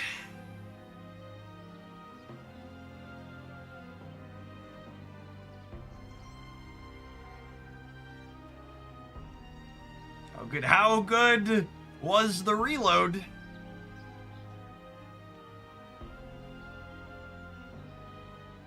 We are not playing aggro Abysscraft. We are playing, like, big range Abysscraft. Yeah, they have to kill Medusa. New year, new me. This fight didn't count. Can you stand heaven's hubris? I liked... Listen, chat. The card games change, but the gamers being run the rope down, play my card that sweeps the board. That remains eternally the same. I can't fathom this card being remotely better than a 3rd copy of Medusa in this deck. Never mind the fact that it very clearly gets us out of this particular situation, but like, I just can't parse a world where this is remotely better than a Medusa.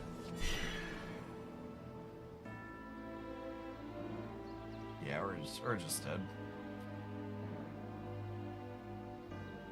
I guess we're technically not dead on board.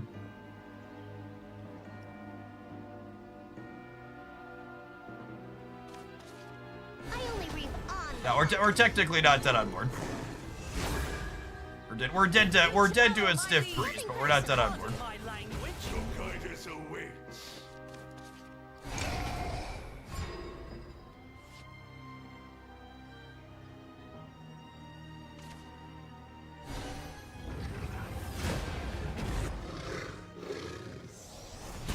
I don't think I've seen that one out of the Apocalypse deck before. Yeah, Ruler really is kind of clunky if you're not getting a bunch of energy back right away. All right. I think I'm gonna delete this build and I'm gonna go grab a Cerebus deck off the internet. I think this one feels like it's too split focus, Grindle.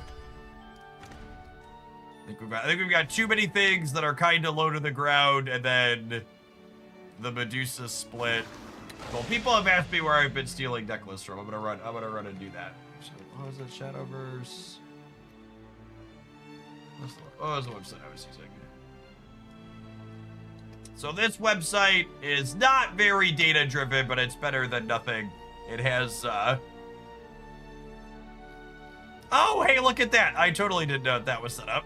Look at that. Easy self-promo on the website we're talking about. We had a lot of good wins with that one. This is my favorite Abyss deck we've played so far. This is the one that's actually low to the ground and crunching them. Alright, I'm looking for a Cerebus build.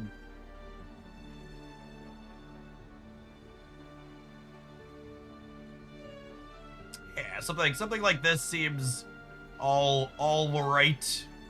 Well, I don't know about only playing 2 of him. He's pretty good.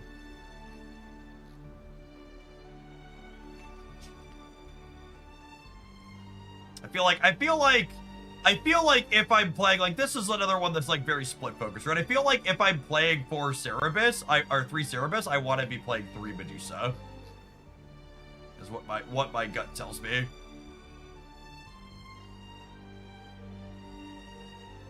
This is playing 3 of all of the cards that sound good in my brain.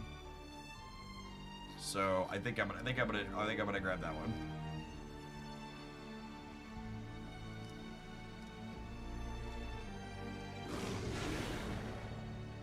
I think picking up this game already codes up to 0. There are not. None of the content I've done for this game is sponsored.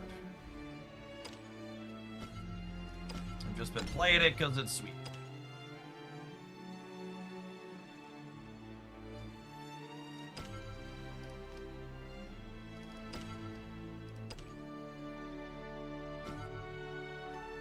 Oh, I'm missing a 3rd Medusa.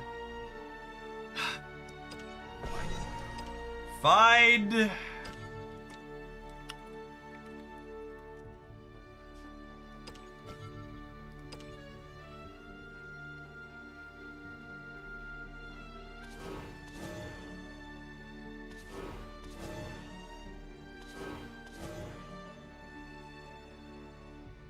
I only use my foils when I have enough foils to have matching ones, or I'm missing a 3rd regular base art for this one, so we'll leave them split because I'm not spending resources to fix it.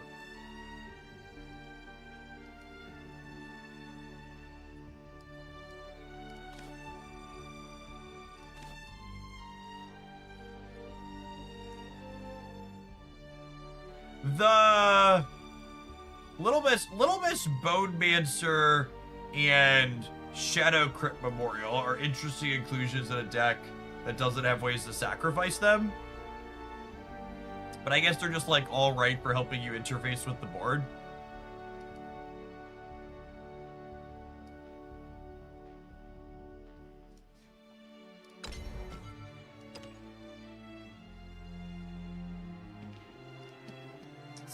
Seems fine. All right, let's go ahead and roll a Twitch ad before we dive on into this next one. We're gonna try one more Cerebus Abysscraft here and see if I can be convinced that there's something worth playing here. Have you spoken to your untapped contact about getting this game in? I mean, adding support for a game is not remotely trivial for them. It's a big lift.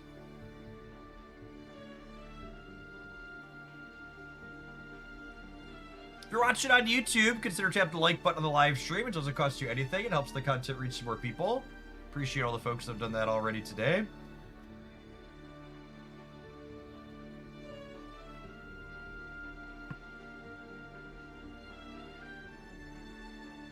Hypergeometric distribution calculator is what you want to search for to find one.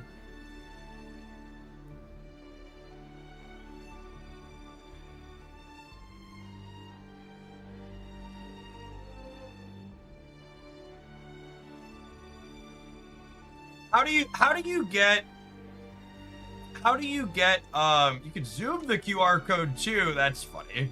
That's fancy. For people, you don't need to ask content creators to zoom the QR. Just screenshot the stream and then import the image directly into your account. You can import a screenshot of my entire stream like this. The application will grab the QR code out of it just fine. Laz, thanks for re-upping that Prime. I appreciate the 16 months. Welcome back.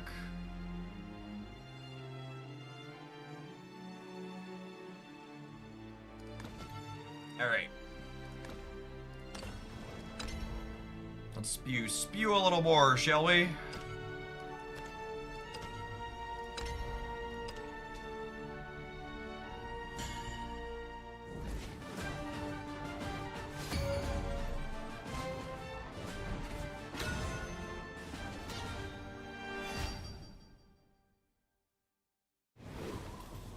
Can you drop groups in this game? Absolutely. I've been in and out of diamonds all week because we try and play bad decks. yourself to one dimension. I don't want Heaven's Envoy against Runecraft. I'll keep the rest of these though. We'll go 2 into 2 most likely and get some pressure going. Your group is basically your MMR. So as you win more, you'll go up, and as you lose more, you'll go down. Anecdotally, I haven't really noticed much of a player or deck difference between Diamond and Sapphire. It's all been mostly the same. Ow. A job's a job.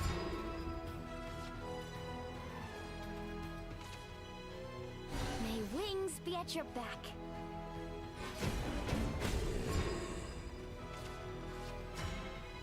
Nothing personal.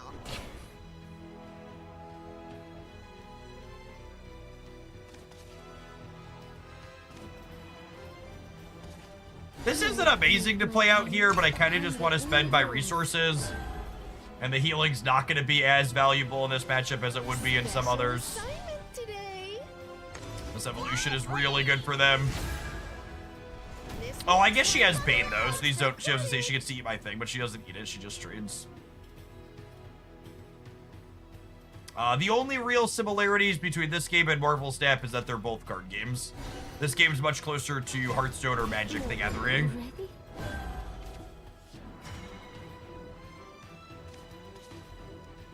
Demons aren't to be trusted. I gotta play a skeleton out 2 here. That pressure going. The spark of knowledge. Special assignment today. So I assume they're gonna evolve this again. So the opponent's keeping the board clear, but we're up evolutions, which has some value. Expected. Snap is a very unique card game. I agree with that. If I play this, I'm gonna overfill my hand. Opponent can Kuon next turn, which is scary. Am I Dark Seal Demon's going to brick my hand, brick a draw, but it gets me 1 card deeper, and I think it's really important that I dig for Medusa since they're heading into a Kuon turn. That's unfortunate. I'll be real sad when we draw her and brick her next turn. No Kuon is huge here. It gives us a lot of breathing room.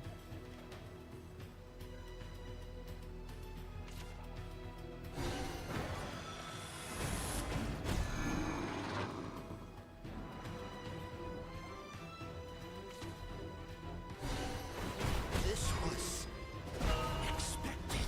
All right, we didn't lose Medusa. That's great.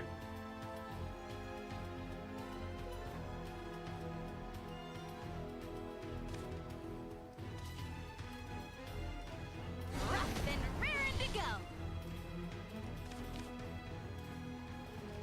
I think I want this ability to spread damage out.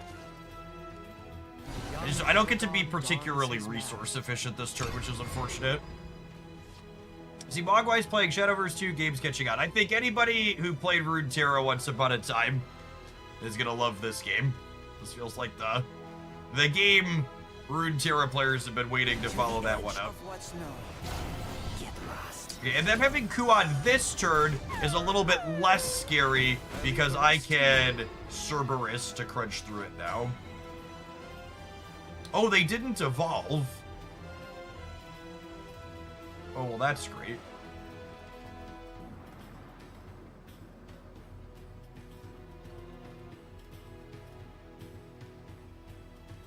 I think that means I just Divine Thunder here. Kronos.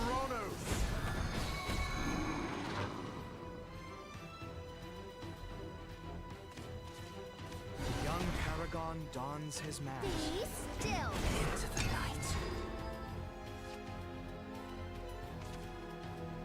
I give up. I leave the rest to you. This is a new Shadowverse game. It is, yeah, they did a re-release.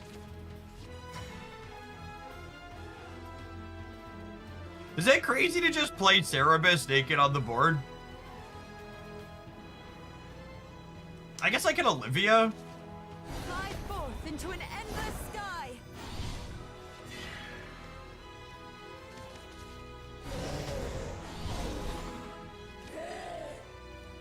Ow! Rough and raring to go.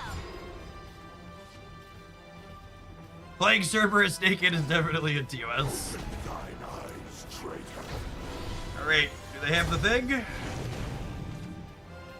On They to do. the next round. Alright, I have Medusa though.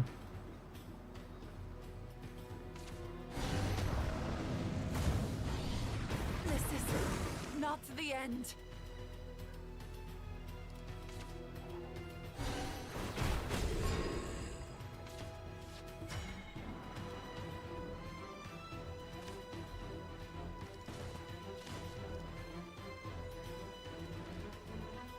Does Cerberus let me clean this board?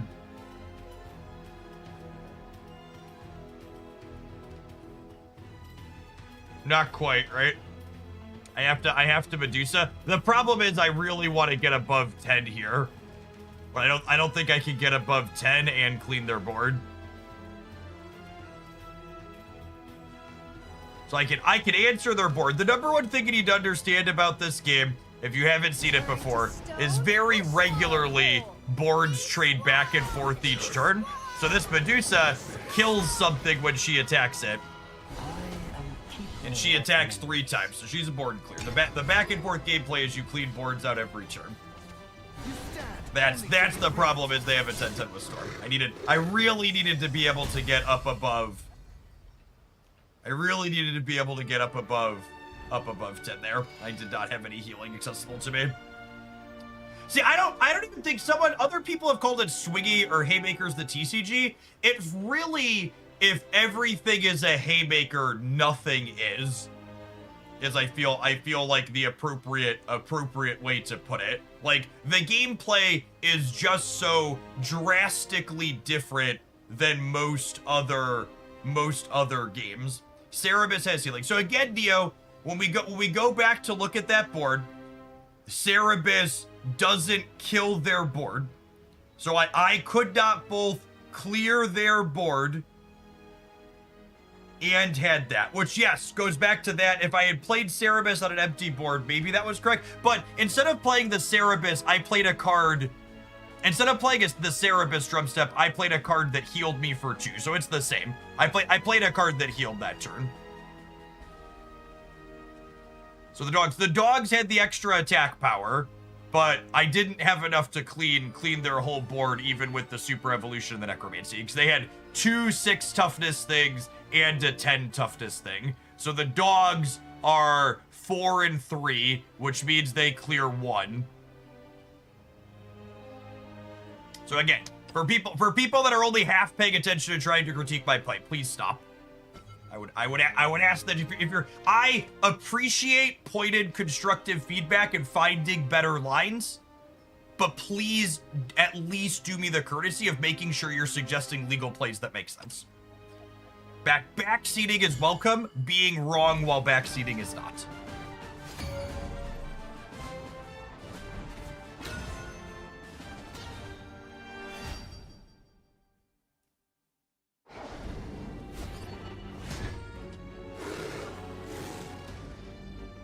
We have much to discuss. I think 2/2s is plenty.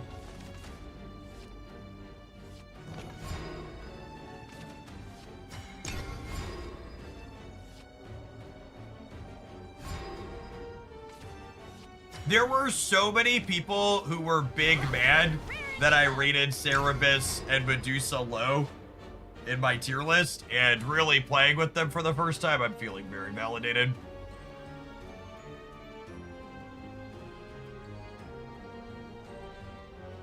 They're neat cards with text boxes that read as powerful, but all the surrounding stuff has felt like we've come up just this much short in every game that we've played.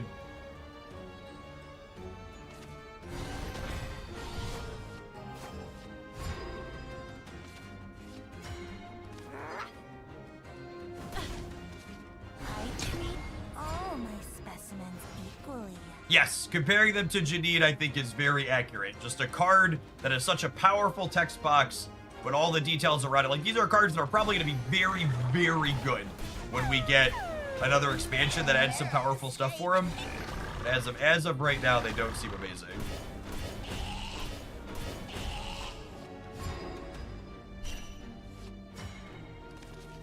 All right, so this has Storm already, which is great, meaning you can attack my opponent's face right away. Get in for 2. The puppets die at end of turn. We have Aragave to clean their board out whenever they play this turn. Young Paragon dons his mask. I think the Rune matchup might just be bad for Abyss Midrange. Yeah, but the Rune deck is one of the best decks. So the foregone conclusion, if you tell me the Rune matchup is bad, is that this deck's not good, because that's how metagames and card games work. If you have a terrible matchup against one of the common popular good things, then ergo your deck is not good typically.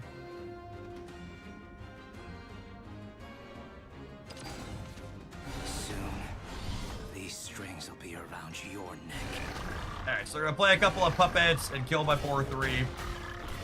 And then we've got Mino here to clean out this. I guess I could have. You know, that might have been a mistake. Maybe I'm supposed to Dark Seal Demon when I draw him and then evolve to deal 6. It's a little bit more energy. It burns and evolve, but it's a little bit more energy efficient. I get some gas shooting through my hand. This land is both cradle and grave. There's no way they evolve this here, right? No.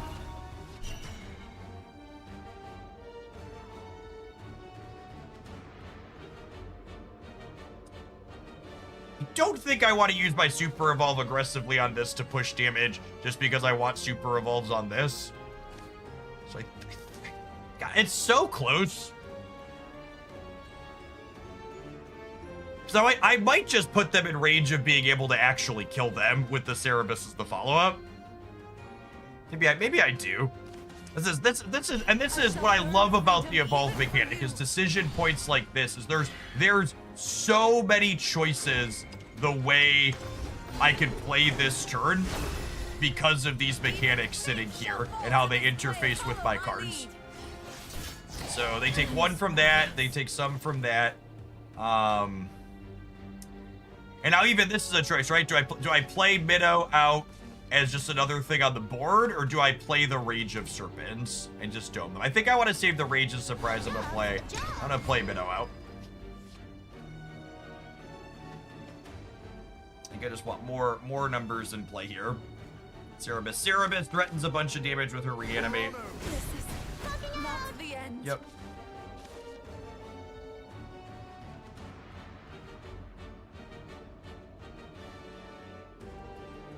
Is Runecraft the most expensive deck? Not really. I mean, there's a handful of decks that play a bunch of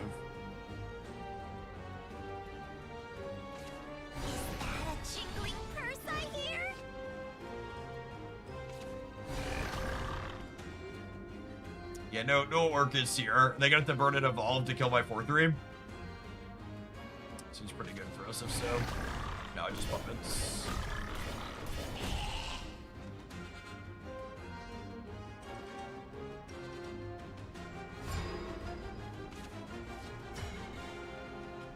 And then with double Cerberus here, I think I just play the first one. To ash and burn 'em to dust. Let's toast 'em. We can And then quit tailing me. crack into here, deals 2 to them, play the skeleton.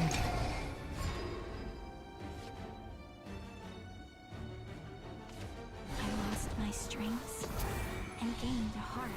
Let down your guard. Okay, here's Orcus. I want to be heard. Let down your guard. Oh, I skeleton first, it gets buffed by Cerberus. That's good to call out. Good show.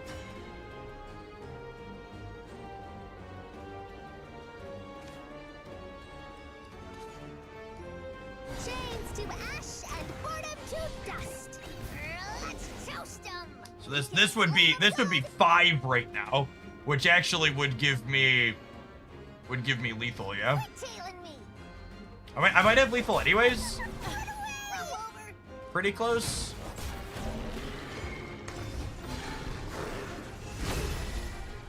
I'll char everything to a crisp you up. I'll rough you up.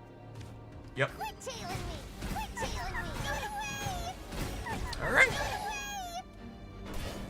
away. Missed 2 points of damage there. We ended up sneaking it out there. Got our victory reward. That's a lot of battle pass points. Lovely. All right, Cerberus is on the scoreboard. Can we go for the 2-peat? Let's try.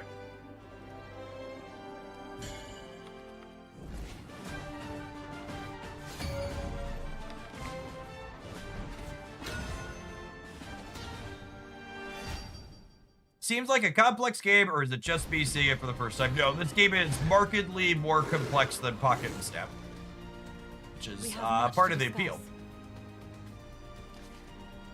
I think I want to keep Medusa. I have 3 of her. I want her eventually. I want to keep the Bonemancer for sure. It might be right to keep the Medusa.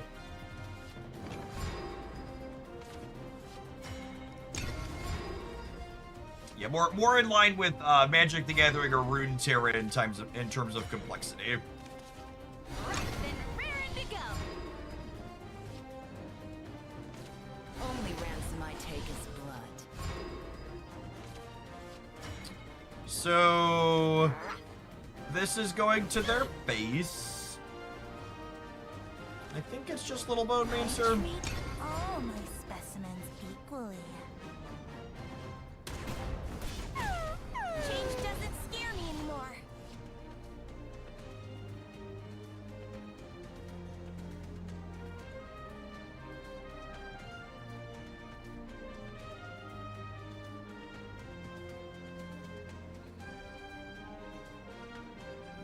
Mino can trade with this one, but I don't know that I want to spend a resource doing that. It's probably correct.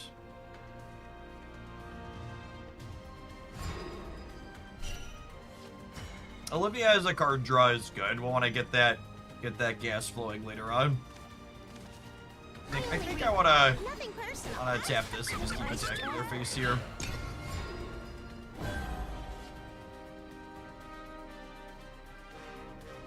So one of the things Shadowverse does that's stellar is if you're not sure what type of deck you would enjoy, there are sample missions that show you the different strategies the crafts have available to them, and they give you some in-game currency to buy packs with while you sample them, and then at the end of sampling all of them, you get to pick one of the starter decks from one of those sample decks to play.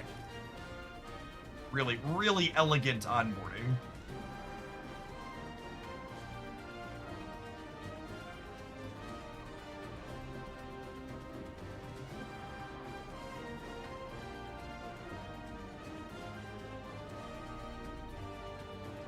really fantastic on board.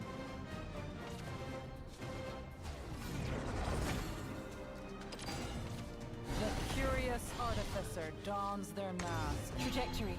Calculating. Possibility.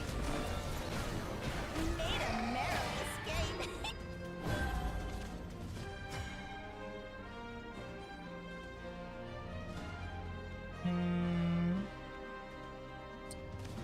So this does 2 to everything, and then it can evolve when we evolve it. What if I do this? I'm here to spread the love. Evolve this, and then this attacks into this one, and then Rage of Serpents clears this one. Impressive. And then we go ahead and we hit you for 2. I think I want to play another skeleton out.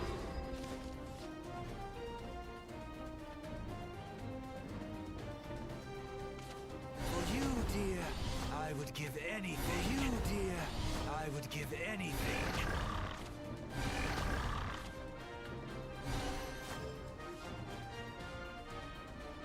The opponent has some puppets here.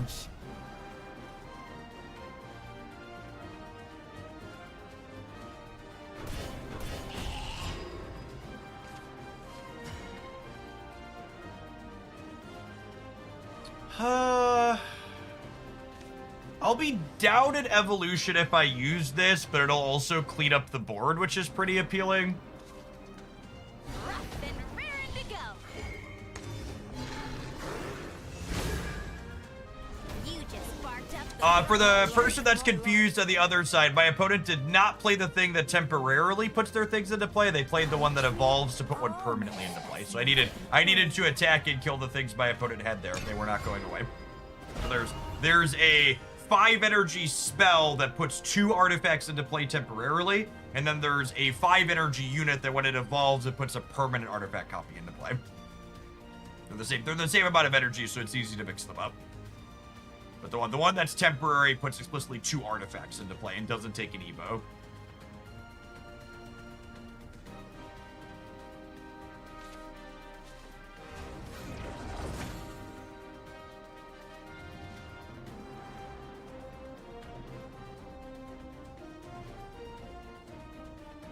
I wouldn't call Rune combo per se. I think Rune is definitely combo control.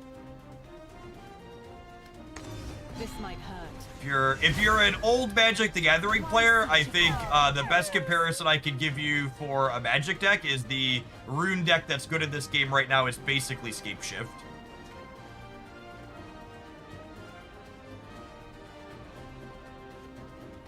It's a control deck that has a spell-based finisher. It's not quite as polarized as Scape Shift, but it's very similar. Your finisher is a little bit less deterministic.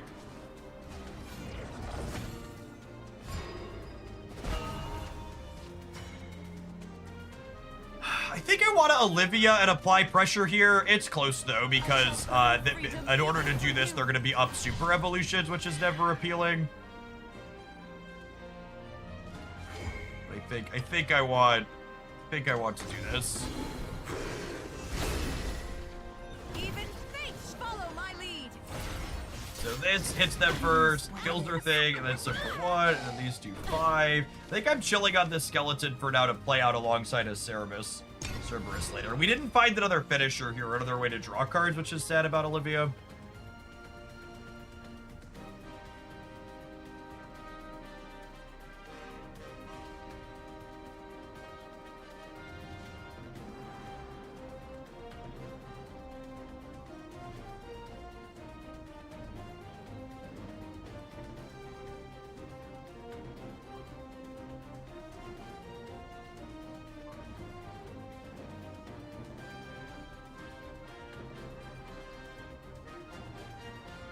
I like how the expressions on all of these weaker followers, when you super evolve them, they look like they're surprised to have been put in by the coach. They're just like, I'm not gonna let you down. Let down your guard. This is not the end. Quite a narrow escape.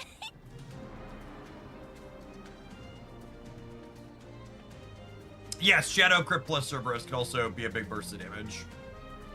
They're trying to decide, can they afford to attack my face here, or do they need to spend these clearing my skeletons out?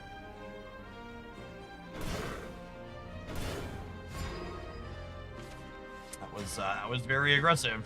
Man,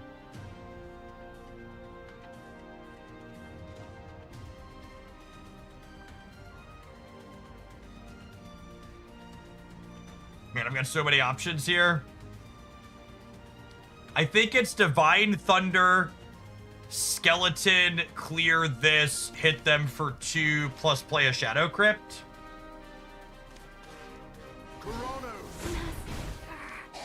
And these ones are going away because they're puppets.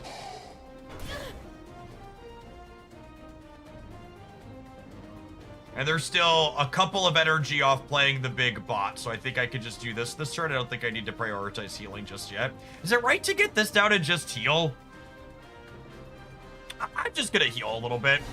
Because this way it puts the onus on them to need to kill this. And if they don't kill it, it heals me more. Mummy for 5 to the face wouldn't be bad. I think Mummy for 5 to the face is exceptionally bad here. I am not close to striking distance on that yet. If I draw a Cerberus, there's a ton of value in saving my last super evolve.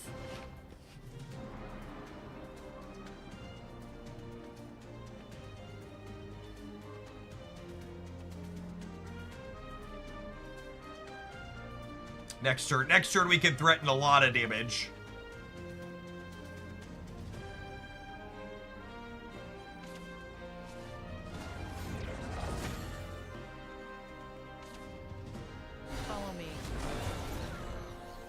So this one that my opponent just played out is the temporary one. So these are gonna happen,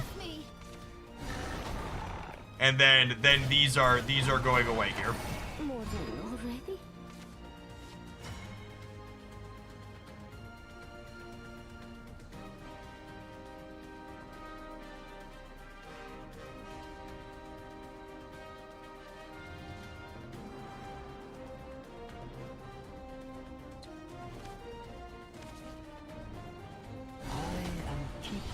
Memories.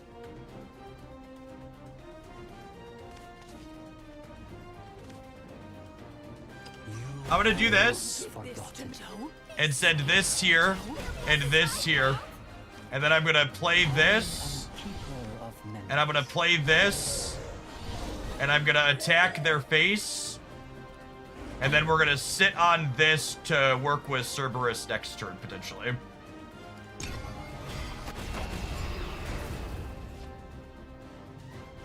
We're setting up for Cerberus lethal next turn, ideally.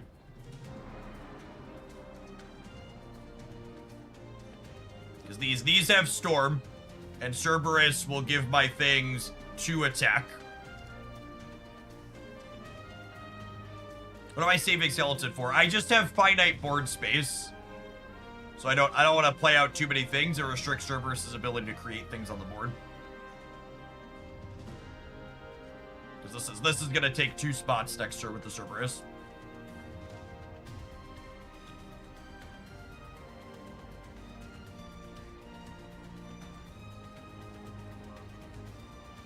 You have a hard limit of 5 units in this game, so it's another one of those fate things you have to manage correctly.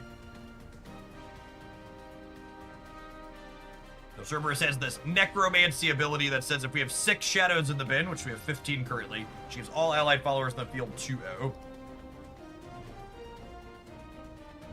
Board space, one of the things I have the hardest time managing with forestcraft roach. One of the reasons why the forestcraft roach deck is just like impossible to navigate is because you have to manage both your hand size and you have to manage your board space. It's just so much. They're super cooked here, yeah. Chains to ash and boredom to dust. Let's toast them. We can flame them good. So we go kill this. They take 2. I super evolve, bring it back. They take another 2, and then they take 3, and then the Rage of Serpents is here too. I technically missed a little bit of value there. So we go, hit your face, hit your face. This can go, this goes here, hits their face, and then Rage of Serpents is lethal.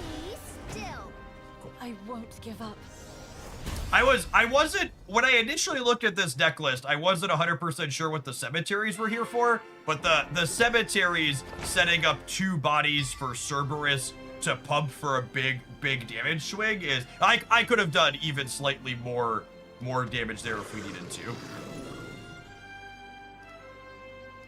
Yeah, she's a very fun card. She's a card that leads into things that are good and fun about Shadowverse, which is Cerberus is the type of card that gives you a ton of decisions in these games, which is it's fun to play things that have a ton of decisions. So let's tap an advert on the Twitch side here so it doesn't come up in the middle of the game. I'm going to claim some of my missions. I'll throw the deck list on the screen. Appreciate everybody hanging out. Don't go anywhere. We're going to play some more of this Midrange Abyss when we get back.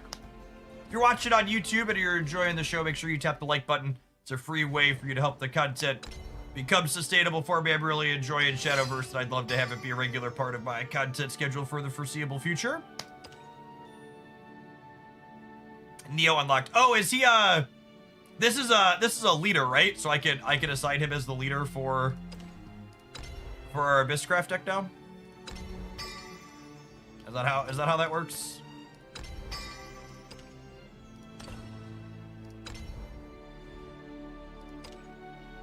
I do like my demon boy. You have the option to use a random one every time? That's fun. You want to fight eternity. Fun? I'm a card gamer. What's fun? Asking the real questions.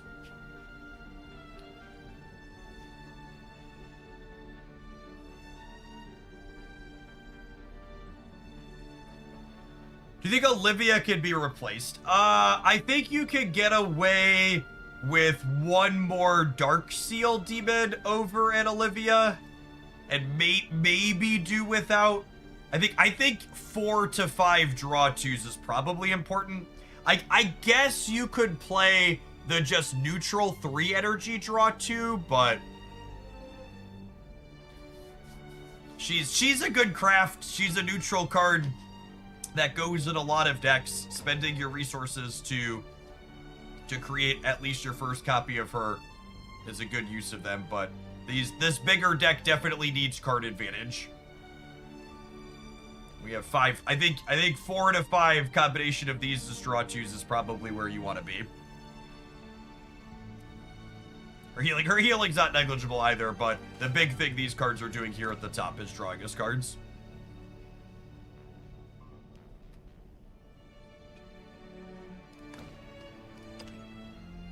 Battle! Does this game scratch the old school Magic games? Absolutely. This game 100% One True Bob reminds me of all the things I used to love about Magic the Gathering before Wizards of the Coast started power creeping Modern into the ground.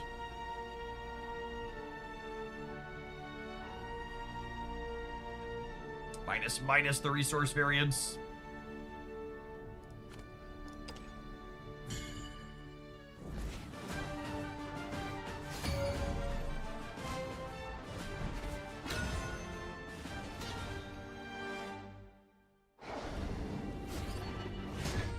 Can we not? I wasn't built for combat. We have much to discuss. Honestly, I kind of like this opener. The 2 into 3s into Aragave.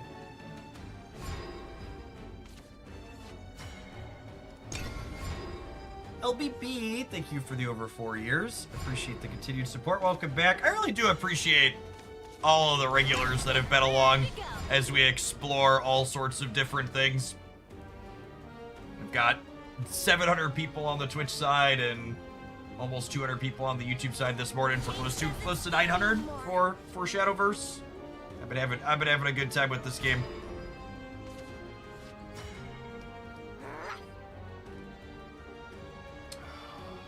I think it's just Why does she growl? I think it's just this. Specimens equally. Is the leader just cosmetic? Yes, the leader is purely cosmetic.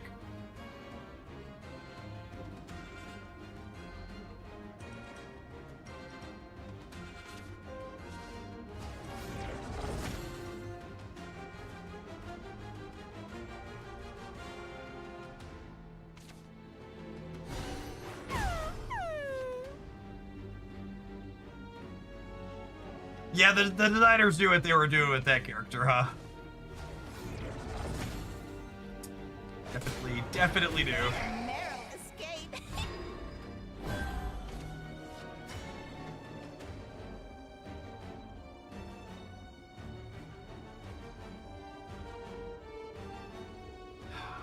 So, the important thing to remember from a numbers perspective when going second is you get your extra play point back on 6, meaning it allows you to play 7s ahead of curve. So this is a little aggressive, but I would wager we're the beatdown here and want to be putting pressure on them. We want them to feel like their back's up against the wall, not like they can assemble their Voltron freely.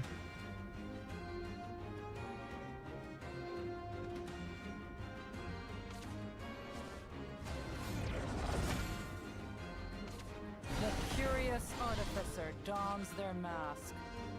Yeah, it's pretty good. Trajectory calculated. Possibility.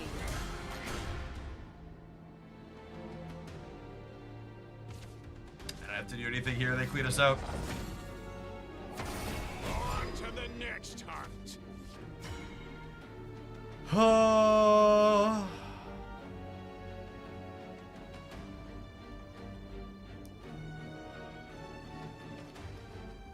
I think I'm gonna use my evolution to stunt the bleeding here. We're gonna have to take a hit, Now I'm annoyed. which isn't great, but it's not the end of the world either. So this cleans here, and this cleans here. Just as a general note to people in chat suggesting cards to me, you really gotta describe what the card does, especially when I'm playing a new one of the crafts I haven't played a ton. Because I don't know all the cards by name. How would you compare this game to Hex Shards of Fate from way back? It's if you like Hex, you're gonna love this game. I think if you're one of my old timers who enjoyed the older, more complicated card games I cut my teeth on for the first half a decade or so I was making content, you're gonna love Shadowverse. This might hurt. Why seek to fall from paradise? Wow, them killing my things instead of hitting my face is so good for me here.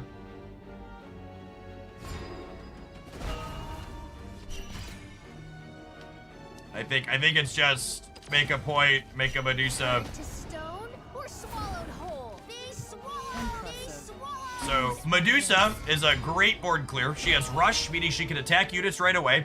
She gets to attack 3 times per turn, and she destroys the opposing follower without taking damage. It will be over soon. So she's very good because she lets you clean out your opponent's board without having to spend an evolution. So she's very good at answering evolutions without needing one herself. And then, should you ever get to take another turn with her, you can evolve her and attack your opponent's face 3 times for 18. So they have to kill her or they lose on the spot. JLP, thank you for the 25 months. Welcome back.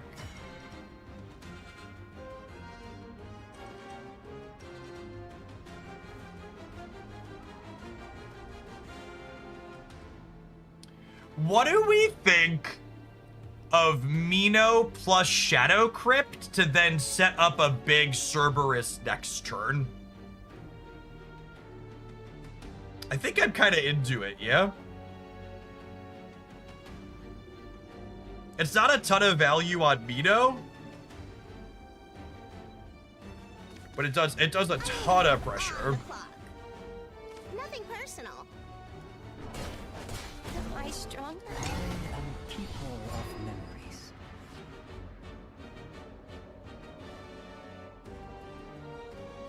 I love Dogman and Swordcraft. Yeah, I know that one, Sam. We played a bunch of Swordcraft. Gino is another really good card. Gino and Amalia Swordcraft Midrange is really, really good. Fun play patterns and powerful. For you, dear, I would give anything. Only ransom I take is blood. This burden is mine to bear.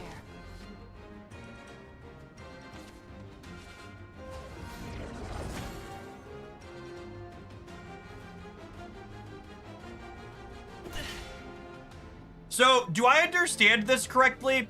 That if I only have one of my things in the bin when I evolve this, it brings back 2 copies of that thing? That's what chat's been like aggressively telling me, right? Chains to ash and boredom So if I throw this one that deals damage to them away, good. and then I have space on my board, I'll get back 2 copies of this. Okay, but I have to have space on my board as the asterisk there. So I'm not actually sure that that's a worthwhile thing to do. I think I want to do this. So I want to send these to the face, and then we'll super evolve this. I'll char everything to a crispy wop. I'll rough you up, Talon. Oh, did I get 2 of them back anyways? I totally did. Okay, so even when both of them are in there, you have a chance to get both back. It's just if there's only one, you're guaranteed. Got it. Okay, so I'm gonna go ahead and play the skeleton out then too. I think. They have 2 super evos, and they are an Orcus deck. So like, My strengths. we're in an okay spot, but this game is not over. Just so we're clear, Let down your guard. they're at a virtual. Was a blast. They're at a virtuals 5 right now. I want to be heard. Let down your guard. I guess virtual 5 and this is 3 and then super evolve is 1. So I need to find 1 more point of damage. I need to find 1 more point of damage. You have lethal with Olivia. I mean, I guess if they don't kill my thing, I do. Oh, and then this is lethal. Deity, beast, That one's easy. My end will never come. save the place for you at my dinner Oh table. wait, no, this is Too easy. cool. Be still. I won't give up. Yeah, another Cerberus was lethal, and he was lethal with the serpents in hand. Too bad. This is eternity. All right, we're on the 3-win streak, chat. I won't give up. Dies. I can work on not giving up at some future time.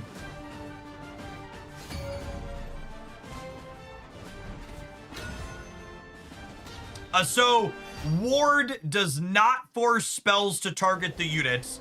Orcus's ward unit specifically has extra text that requires that. With rain. Just for the sake of clarity. Ward does not require, it's just Lloyd requires it.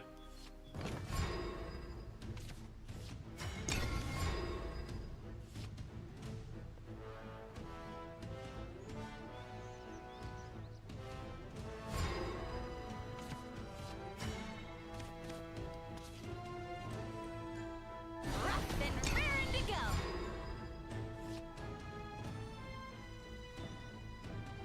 The thing you need to understand about the Steam and Android reviews that were review bombed for this game is that they're exactly like the current stock market. They're not based on any sort of reality. They're purely based on vibes. There are people who need. I think I'm gonna burn this Shadow Crypt Memorial early to just kill their 2/2 here.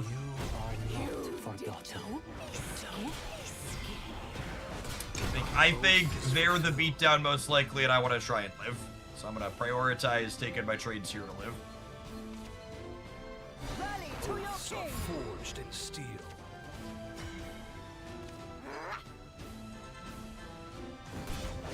My oath is fulfilled. I'm here to spread the love. Not all is lost.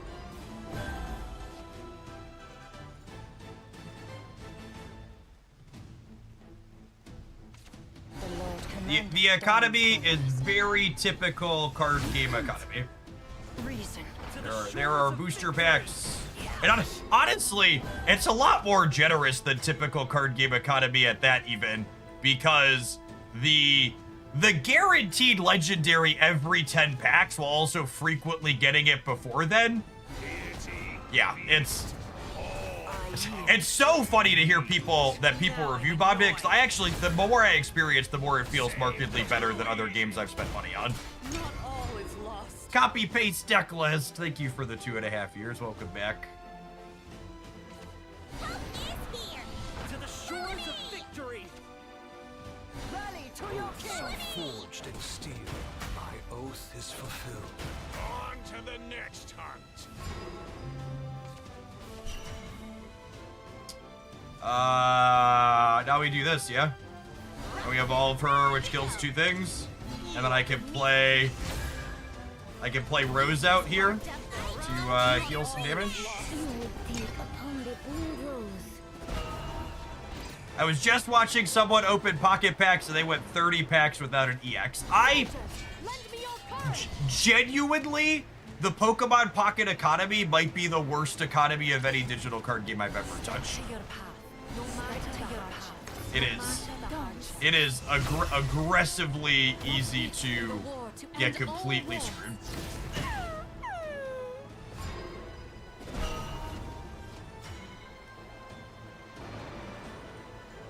All right, I think it's Olivia, Fly forth into an endless sky. and then what do I want to do here? I think I'm holding her because I'm out of evolution, so we'll play him. Young Paragon dons Then where? How am I evolving here? I think I'm super evolving. Oh, this is really good with Olivia because her trigger isn't on super evolve. Her trigger is just if I'm super evolved, do this thing. So Bane kills Barrier. I don't think that's true, but let's check. To the shores of victory. Oh, it does. No, yeah, you're right. It does, because you're right. Yeah. Okay, so she barriers herself now because she's super evolved. Yeah, these 2 cards are really good together. Huh, that almost makes me want a 3rd copy of Cirrus. Most who take the high road wind up dead. Already? Obviously still gets cooked by that, but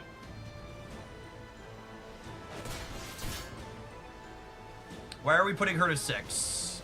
Hi, Olivia. What are we doing? forged in steel. Pluie de paix. Break me if you can. Oh, they're using a super evolve here. Okay, so they missed a point of damage. This is not the end. Do I need to use a super evolve here? I do not. So we'll get to go ahead and play this.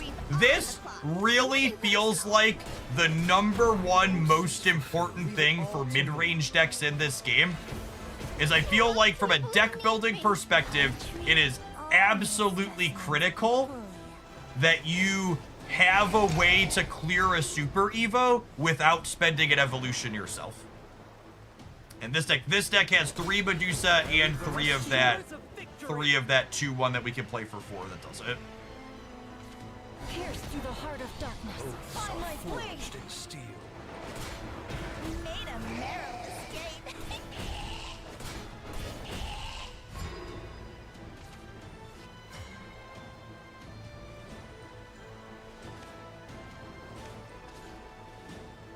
That good, chat? Ash and boredom to dust. Let's toast 'em. We quit tailing me. Alright, so that one does damage, and then I super evolve here, which gives me back 2 of the ones that do damage. I'll char everything to a crisp. I'll wrap you up. Tailing me. Quit tailing me. My oath is fulfilled. My oath is fulfilled. Boring. This to be my legacy. Not all is Okay, and lost. now they're at 6, and I have a Rage of Serpents.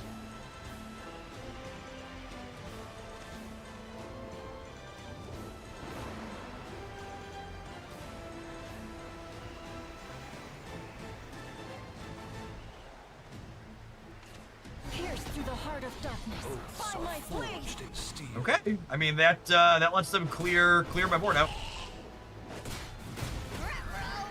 Wait, are they evolving this? Okay, weird. I'm actually kind of surprised they're trading this down. I feel like I would have traded these into her.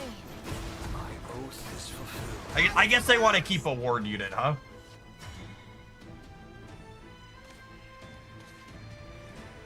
Fly forth into an endless sky.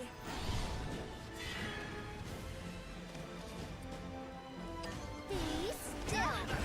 Bolt you. Still. I will not falter. Bolt you's pretty good, Chip.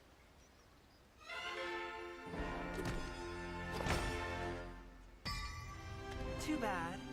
This is eternity. This is eternity. Alright, we're on the 4-win streak. Lightning Strike is a heck of a card. It's technically strictly worse Lightning Strike, right? We deal damage to ourselves as well. Bolt, snap, bolt. Feels like home. Can we not? I wasn't built for combat. I long Was it for built sights for unseen. combat? I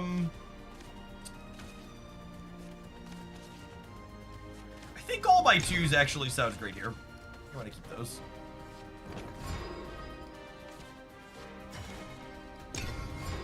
I really can't emphasize this enough that while we are winning games with this, if the bar for is a deck good or playable is can you win games with it or hit a small win streak, then everything is playable.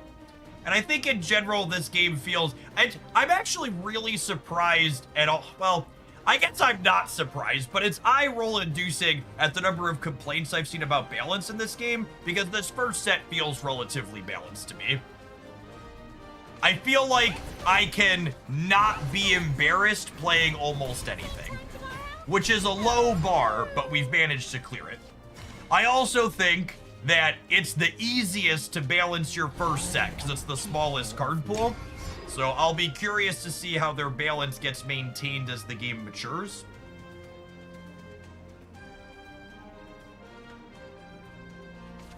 What's today's happy little surprise? It's really balanced. Some cards are doing too much. I really don't agree with that. I think people just hate playing against cards that are good in every card game, and there's plenty of cards that are good here.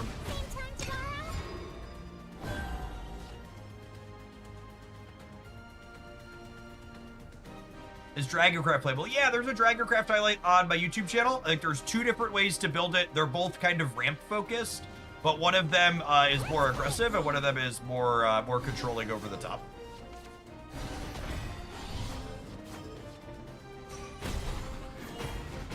Ouch!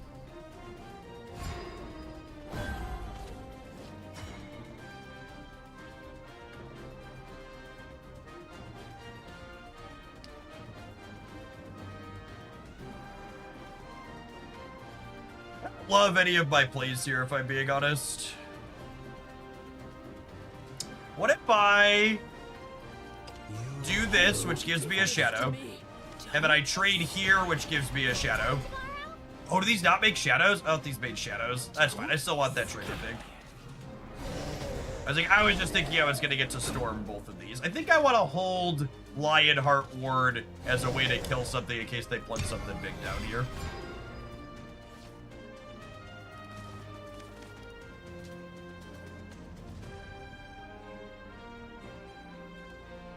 This can clear for 7, but they can sometimes put things.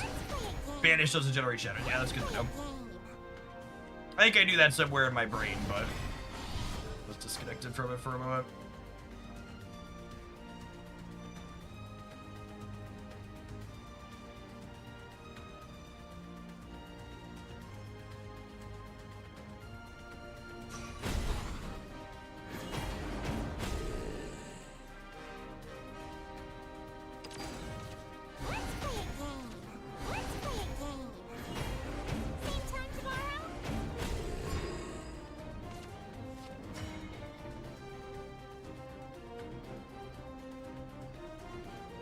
I think I just need to put Dorks into play here.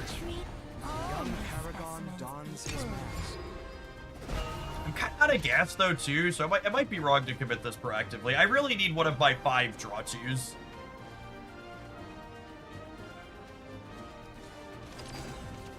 My wings shall be your deliverance. I see. Hear the primal cries of nature. I leave the rest to you.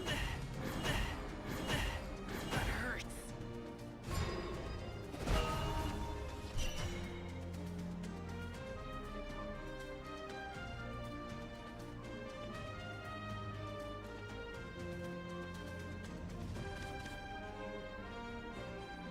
Think I'm burning my super evolve back here. Take my hand. Now I'm annoyed. She'll have a barrier next turn, which is nice then. What cruelty. I think I'm sitting on this. Then we heal 4 and do that. It sucks using a super evo on not an Olivia or not a Cerebus, but it's our next best target. We're hoping to dodge Lily here, who sets our toughness to 1. But if we dodge that, we're in an okay spot. Same time tomorrow? They can also have the draw too. Yeah, Glade gets Dons us. his mask. Don't look away. That's exactly enough to clean them out.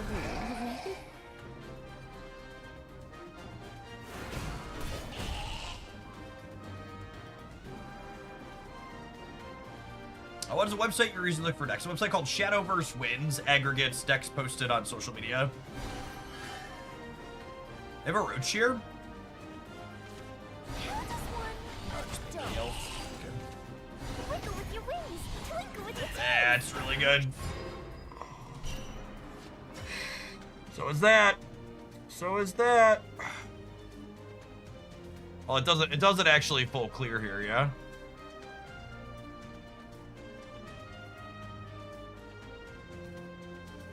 I can die for 15 next turn. Turn to stone or swallowed whole. Be swallowed. I failed Be you. swallowed. Be swallowed. I need an adult.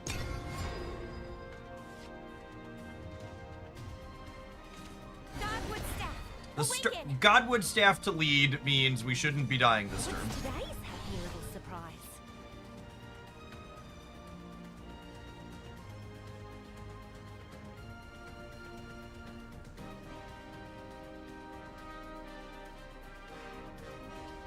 I know I'm 41, but I frequently need an adult too. God bless.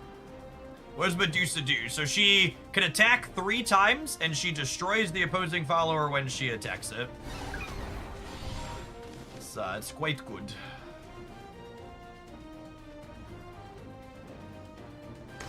The world is full of splendor. Yep. So they have to kill Medusa, or she kills them on the backswing with the super evolve. What's today's happy little surprise?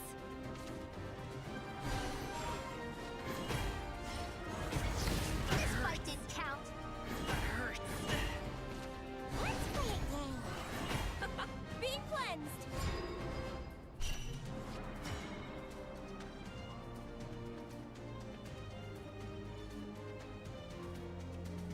Well, that clears the board. I'm here. I'm kinda out of gas here now, yeah? Deity, beast, all hunks of We're gonna eat into a roach here.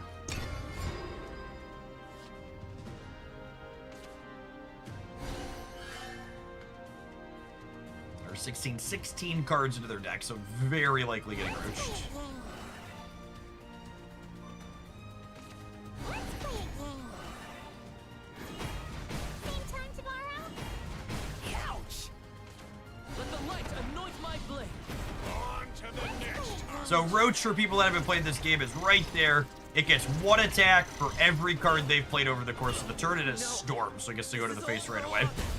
For my Marvel Stappers there, it's basically Hitmonkey.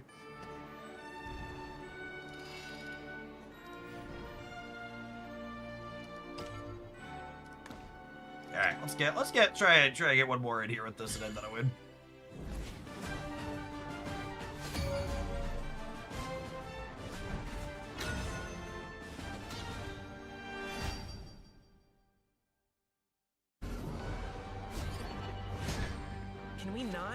I wasn't built for combat. Comes death. Definitely keeping these. I think I'm getting rid of the Dark Seal Demon. I want to draw 2 eventually, but we have 5 of them, so we're pretty likely to redraw into 1 by the time we need it. A lot of the time you're just mulliganing for curve in this game. Meaning you want cards that are cheaper to start. You can play out on 2, 3, and 4.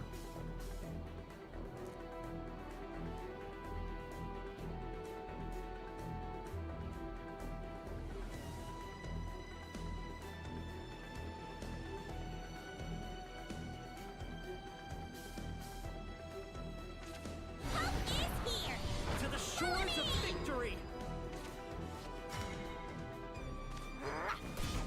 I demand a rematch! This lets their 1/1 trade with this, but I think that's fine. A really clean curve here.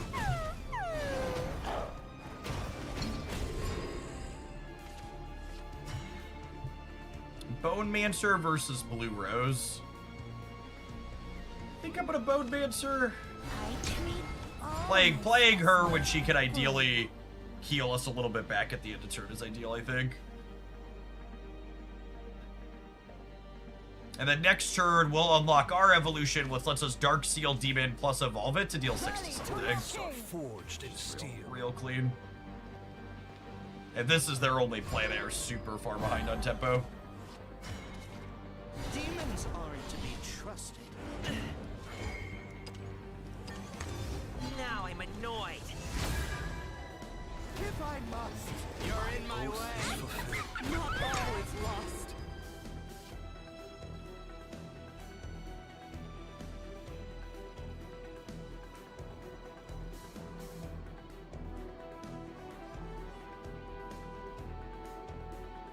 Coming from your background with so many other card games, what classes do you think stand out in Shadowverse? I think they've done a stellar job of having Steel.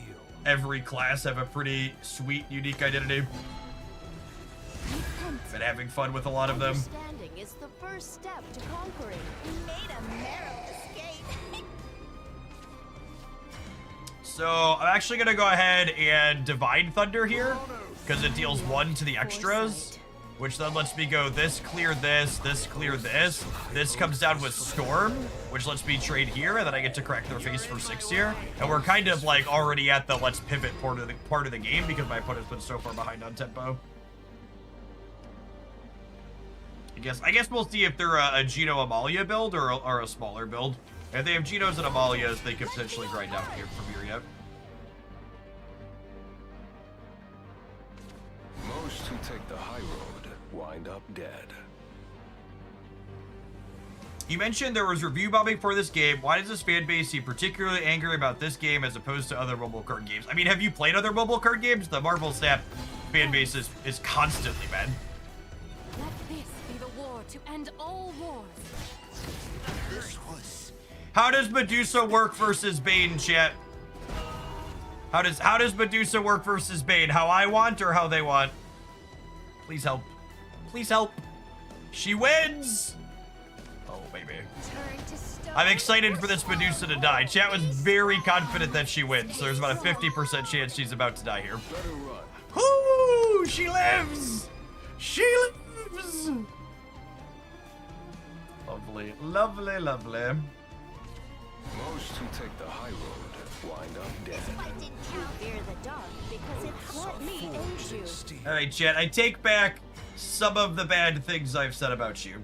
Not all of them, but some of them.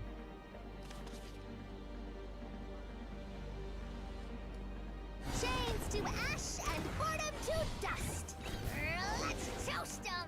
Alright, so we trade this. They take 2. We super evolve. I'll char everything to a And then crisp. this trades here, this trades here, this trades here. I lacked foresight. And they're at a virtual 6 because this threatens to deal 2 on the last word. To the shores of victory. To the shores of victory.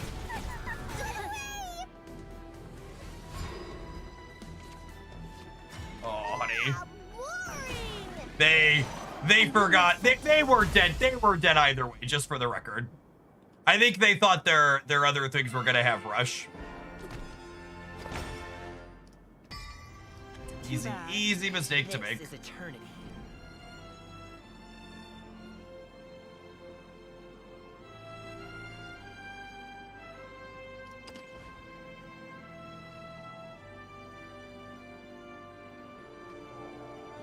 It felt fine. I think it felt fine. Cerebus is definitely a very fun card. And I think the big standout in my mind is Shadow Crypt Memorial plus Cerebus is just a metric load of damage. Like it's so many points that you could have prepped on the board that's difficult to interface with. My big takeaway, like I mentioned a couple of times during that set, is if you're going to play a mid-rangey style deck, something that's super important is that you have the ability to kill super evolutions without evolving yourself. And Mino here at the bottom end with her enhanced 4 lets you do that. And then Medusa at your top end lets you do that really cleanly as well. Aragave also reasonable in pinches and all. This is such a sweet split card where like the 7 points of damage lets you catch up cleanly on the board, and then your evolve also lets you have a little bit of reach.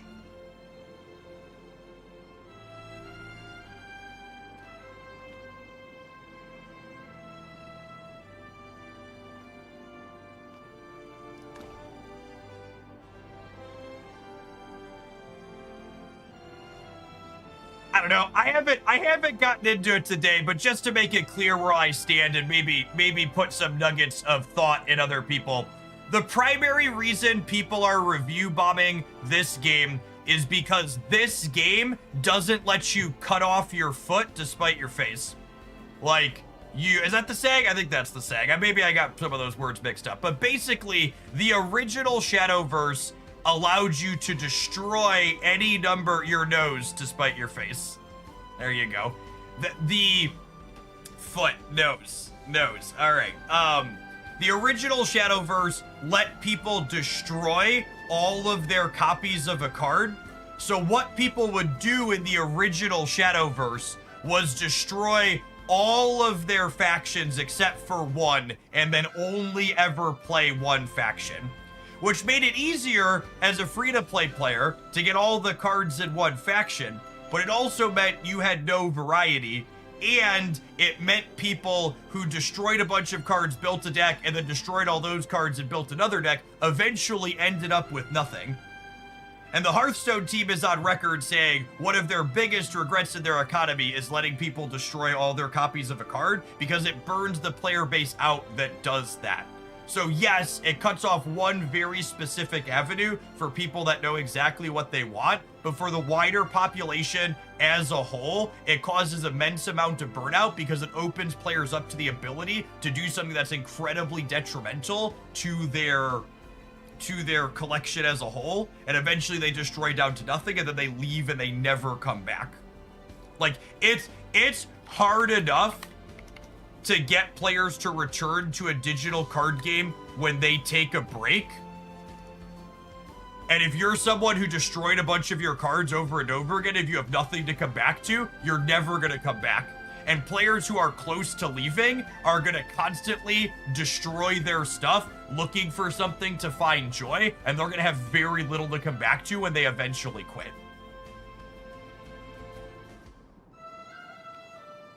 So that's why that doesn't exist anymore. No new card games in the last number of years that use dusting systems basically let you destroy all your copies of a card because it's so bad for player retention and getting returning players to come back.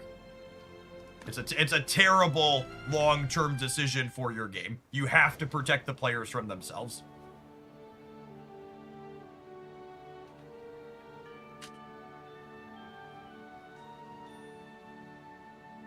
All right, it's been live for about 3 hours, which I think is about what I aim for doing Shadowverse in the morning. I'm gonna be off this weekend from live stuff, but we'll be back with more Shadowverse live here on the YouTube and Twitch on Monday morning. Keep an eye out on the YouTube channel over the weekend. I think we're gonna have a couple of deck highlights on Saturday and Sunday. Up there is my plan for Shadowverse stuff. And for today, we're gonna keep on streaming here on the Twitch side, doing some Marvel Snap. Appreciate everybody that was here for the Shadowverse segment start. I'm gonna tap an ad while I get things switched over. Don't go anywhere, gamers. Yes, they put a ton of thought into all the details on Shadowverse, and they very clearly have learned a lot from the mistakes that they made with their first game and mistakes that other games have made in the industry up until this point. If you want to keep watching on the YouTube side for the Snap portion, to kick over to the Jeff Hoagland channel. I'll be going live there momentarily.